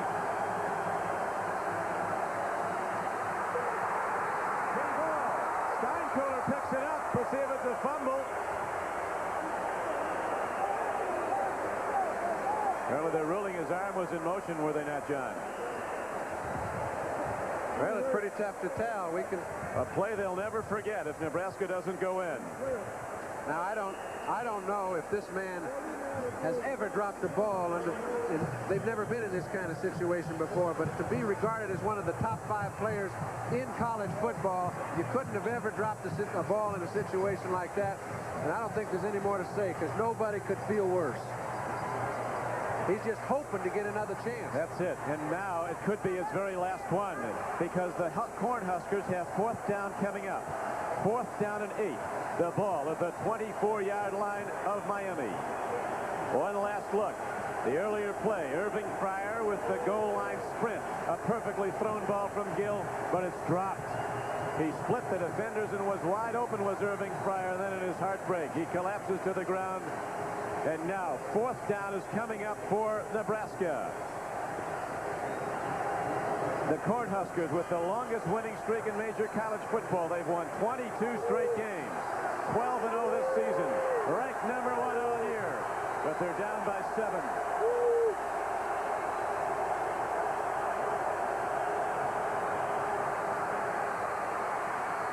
Look at this play, Jeff Smith. Touchdown, Nebraska!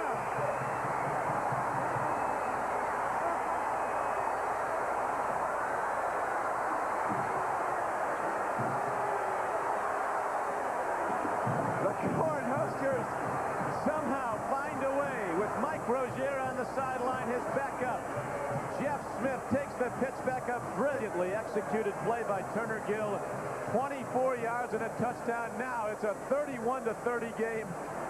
And what does Nebraska do? I have not seen the kicker come on the field, and I don't think he's coming on the field. And I might as well, I think that They've got things going their way. Tom Osborne made this decision a long time ago. Don't think that this situation caught him by surprise. He's decided to go for 2 and take his shot at winning. I commend him for it. This is for the national championship for Nebraska. Incomplete.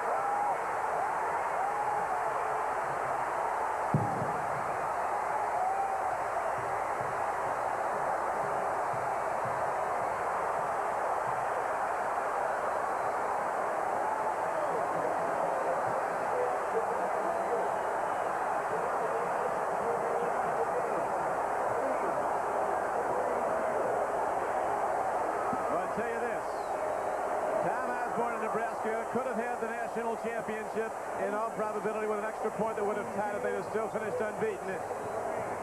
But courage was so evident there. The integrity of Nebraska football and that whole state was on the line. They gambled and lost, but they're certainly to be given great credit for trying. And let's remember, this ball game is not over. Right you are. 48 seconds left to play. But this is the try. I think he made the right call. I just commend a guy that has the nerve to do that. He's willing to put it out there on the line. He called a good play. The ball was dropped. That's the way football goes. Miami's played a great football game. And if in 48 seconds they become the winner, they certainly deserve to be national champions. The golden anniversary of the Orange Bowl turns out to be the greatest game of all. And an onside kick, I don't think we have to make much discussion about. It will happen. Let's see how it comes out. Coach Howard Schnellenberger. His heartbeat's got to be 180. He knows this case is not closed. Mark Trestman is down there saying, look, Coach, if we recover the ball, we do not have to run a play to run out the clock. They've got 2 timeouts. That won't be enough. We'll be able to end this thing and go in a winner. But they must get the onside kick. I thought they had some timeouts, and they don't. What a football game. In the golden anniversary year, Steve Lynch, the Orange Bowl president, all the people on the Orange Bowl committee had hoped for a great game. There was speculation Miami would be blown out. Everybody here had faith in Tom Osborne. Showed his dignity and his courage, going for the win. The Huskers didn't get it, though, and now Miami has only to run out the clock. And, you know, just like ball games go and certain people are kind of ordained to do certain things, the last play of the ball game, number 16, Albert Bentley, comes down with the onside kick. Say there have been a lot of great plays. I guess the last one's always the most important. You know, when you're in this business, John, you always get asked, what's the greatest game you ever were at or saw? This is it for me. And this is about as fine a football game as ever been played, and happens to be for the national championship. That man has done it all.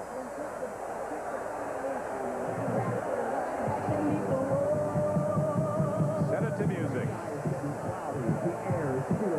This is Hurricane Warning, number 1 in Miami. They say the wind is picking up. I heard it just this morning. The flags are being raised because it's a full-blown hurricane warning. They're lining in formation, all shining orange and green, busting butt on their own turf. There's nothing they ain't seen. You just look out, Nebraska. Better hold on to your corn, because the hurricane is coming. It's looking like a storm. Block 'em. You can do it now. Knock 'em to the ground. Drag 'em to the red zone and kick their butts around. Hit 'em where the corn don't grow. Plant 'em in the ground. Make sure they hear the warning that the hurricane's in town. Watch out for the hurricanes, they're stirring up the night. When you make a move, you better make it right. Watch out for the hurricanes, they're blowing up the storm. So much for Hurricane Warning, and now the final 46 seconds of this game. Game that'll be replayed emotionally by these players and their fans throughout the years. A hallmark game in college football. A great demonstration of courage by Nebraska going for the win, and for Miami an absolutely miracle year. The dream season as they come back from a bad loss opening day to go to 11 straight wins, and in all probability when the votes are in, a first ever national championship for the Hurricanes. And I'd like to say that the coaching staff, the players themselves, felt they were going to win tonight. They were not They were not in awe of Nebraska. Now, many of the fans were. Most of the writers were. I think anybody who had seen Nebraska play was. But these guys did it because they knew they could. I'll tell you right now, school's out. This place up for grabs.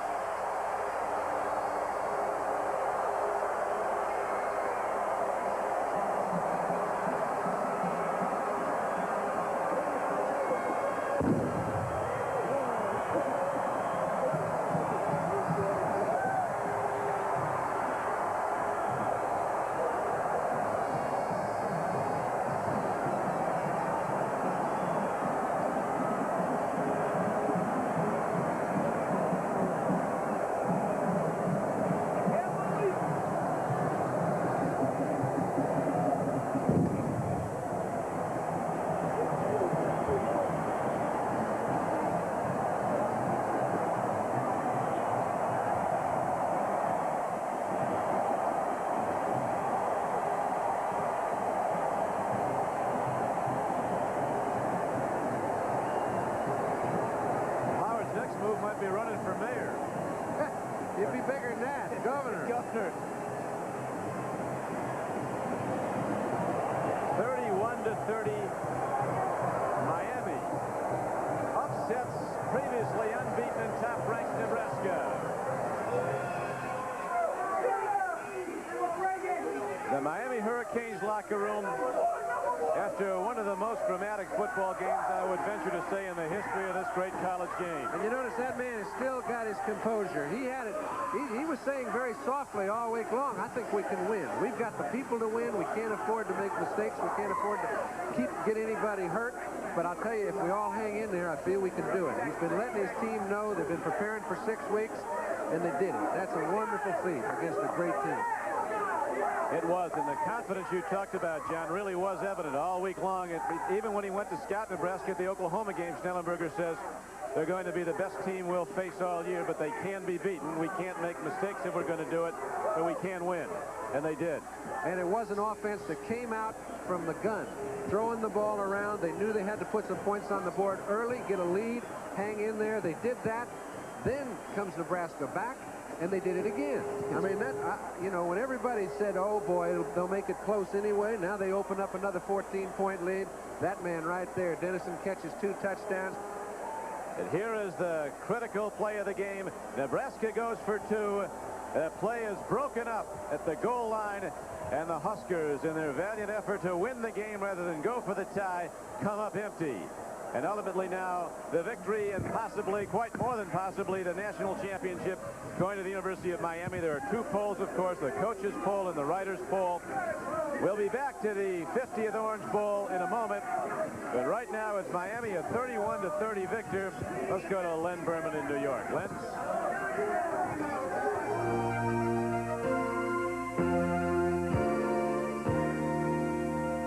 Thank you, Don Criqui. What a day it's been around the country on Bowl Day 84. And really, when you think about it, number 1, number 2, and number 5 all lost today.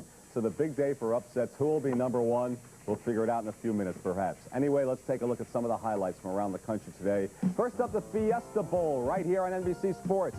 The View in Tempe, Arizona, as Pittsburgh thought they may have had a late fourth-quarter win with the snuffy Everett field goal, but Ohio State showed some class coming back. Over the years, they've been a running team. Here, they win it with a touchdown pass with just 39 seconds to go. Tom Zach to Jemison, and they win it 28-23. On to the Cotton Bowl. The Dogs did it. They trailed 9-3 to number 2 unbeaten Texas, but Texas fumbled this punt late in the fourth quarter.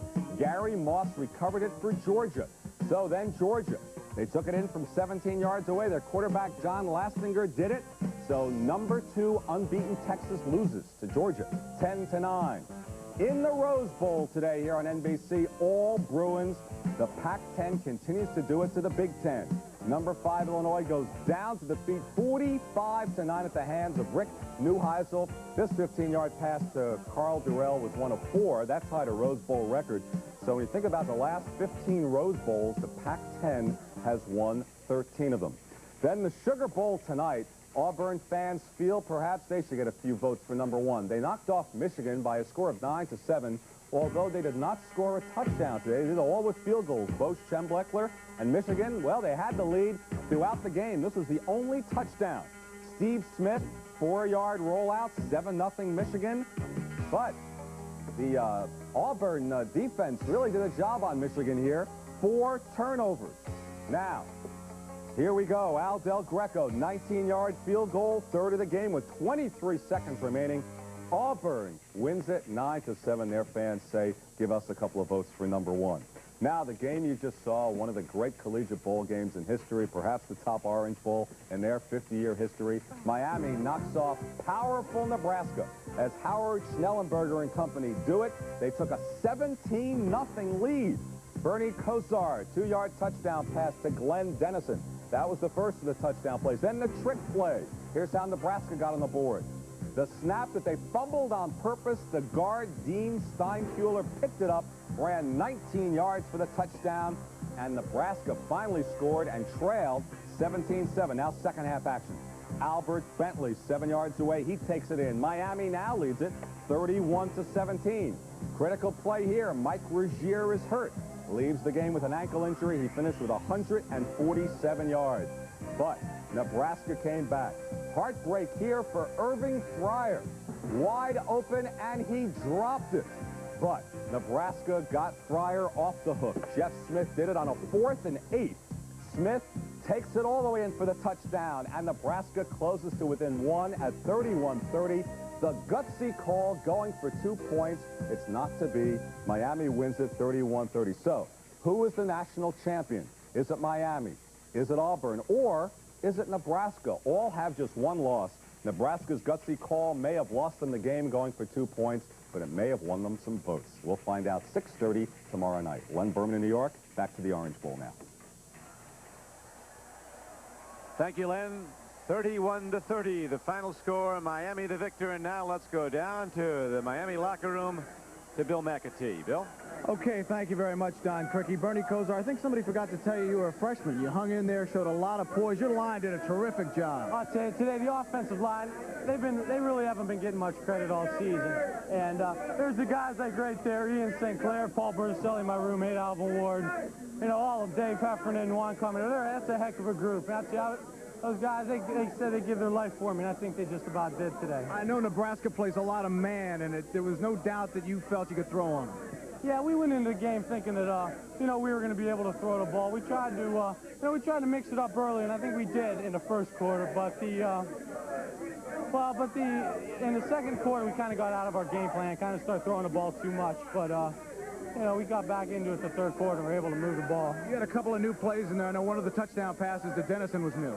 Yeah, I think the second touchdown we had today was at it's called 50 wide middle as a new play, and it worked well, you know, a couple times today. I want to take you back to the beginning of the season, the first week after the loss. Did you ever feel that it would come down to a moment like this? No, never. That's the only way to describe it.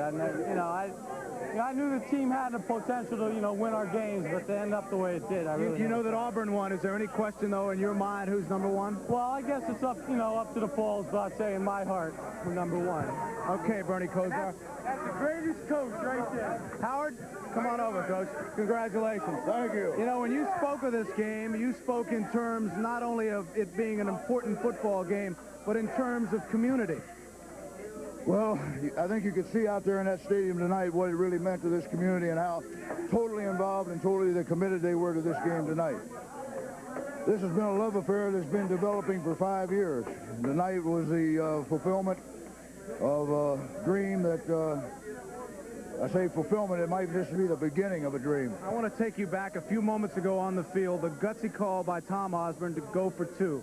Now, he probably could have won the national championship had they tied the ball game. Was there any doubt in your mind that he tried for 2? There was no doubt in Tom Osborne's mind. There was no doubt in my mind. He's a champion, and he went after it like a champion. Now, one of the keys to this ball game, you said earlier in the week, was that if Nebraska scored, they had to take at least 10 plays to do it. No big plays. And when they got their touchdowns, that's exactly how they did it. Well, it was, and that was a real reason why we were successful. The defense played a super football game. They had one really major error, but other than that, they played a great football game against a great Nebraska football team, and Our offense came back to life and did some things pretty well, too. Bernie Kosar was super. This was a game, obviously, for your football team of emotion, and yet you had to be a little unnerved when Mike Rozier took off for 27 yards early on. I was unnerved much of the game because when you have those types of people in the game, you know it can break at any time. But again, the defense played a bending defense, but they didn't break very much.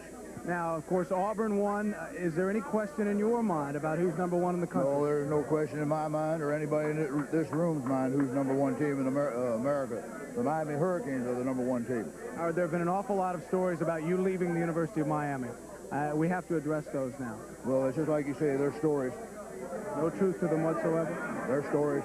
Tony Fitzpatrick, your nose guard. It was very important, you said early, for him to get in there and penetrate, and he seemed to do that. Tony Fitzpatrick has to be the most gutty guy that I've known in a long, long time. Hadn't played a football game in 10 weeks.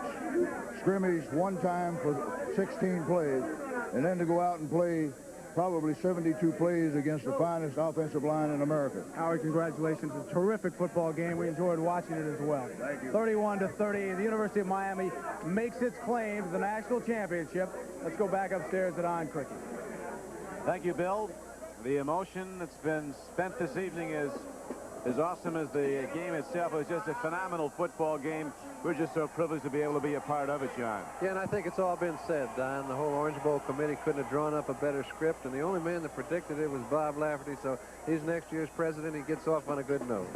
Well, it was a great, great victory, and again, when you talk about the football game, as much as the Miami victory, you have to remember the courage, the valor of Tom Osborne and the Nebraska Cornhuskers going for the win. They did not get it. The final score, Miami 31, Nebraska 30 in the golden anniversary year of the Orange Bowl. The executive producer of NBC Sports is Michael Weisman. The coordinating producer of NBC's football coverage is Ted Nathanson. Today's telecast was produced by George Finkel, directed by John Gonzalez, technical director Lenny Stucker, associate director Joe Michaels, associate producer Antoinette Macchiaverna. Due to the length of tonight's game, the Tonight Show starring Johnny Carson will not be seen. Stay tuned for local news, followed by Late Night with David Letterman.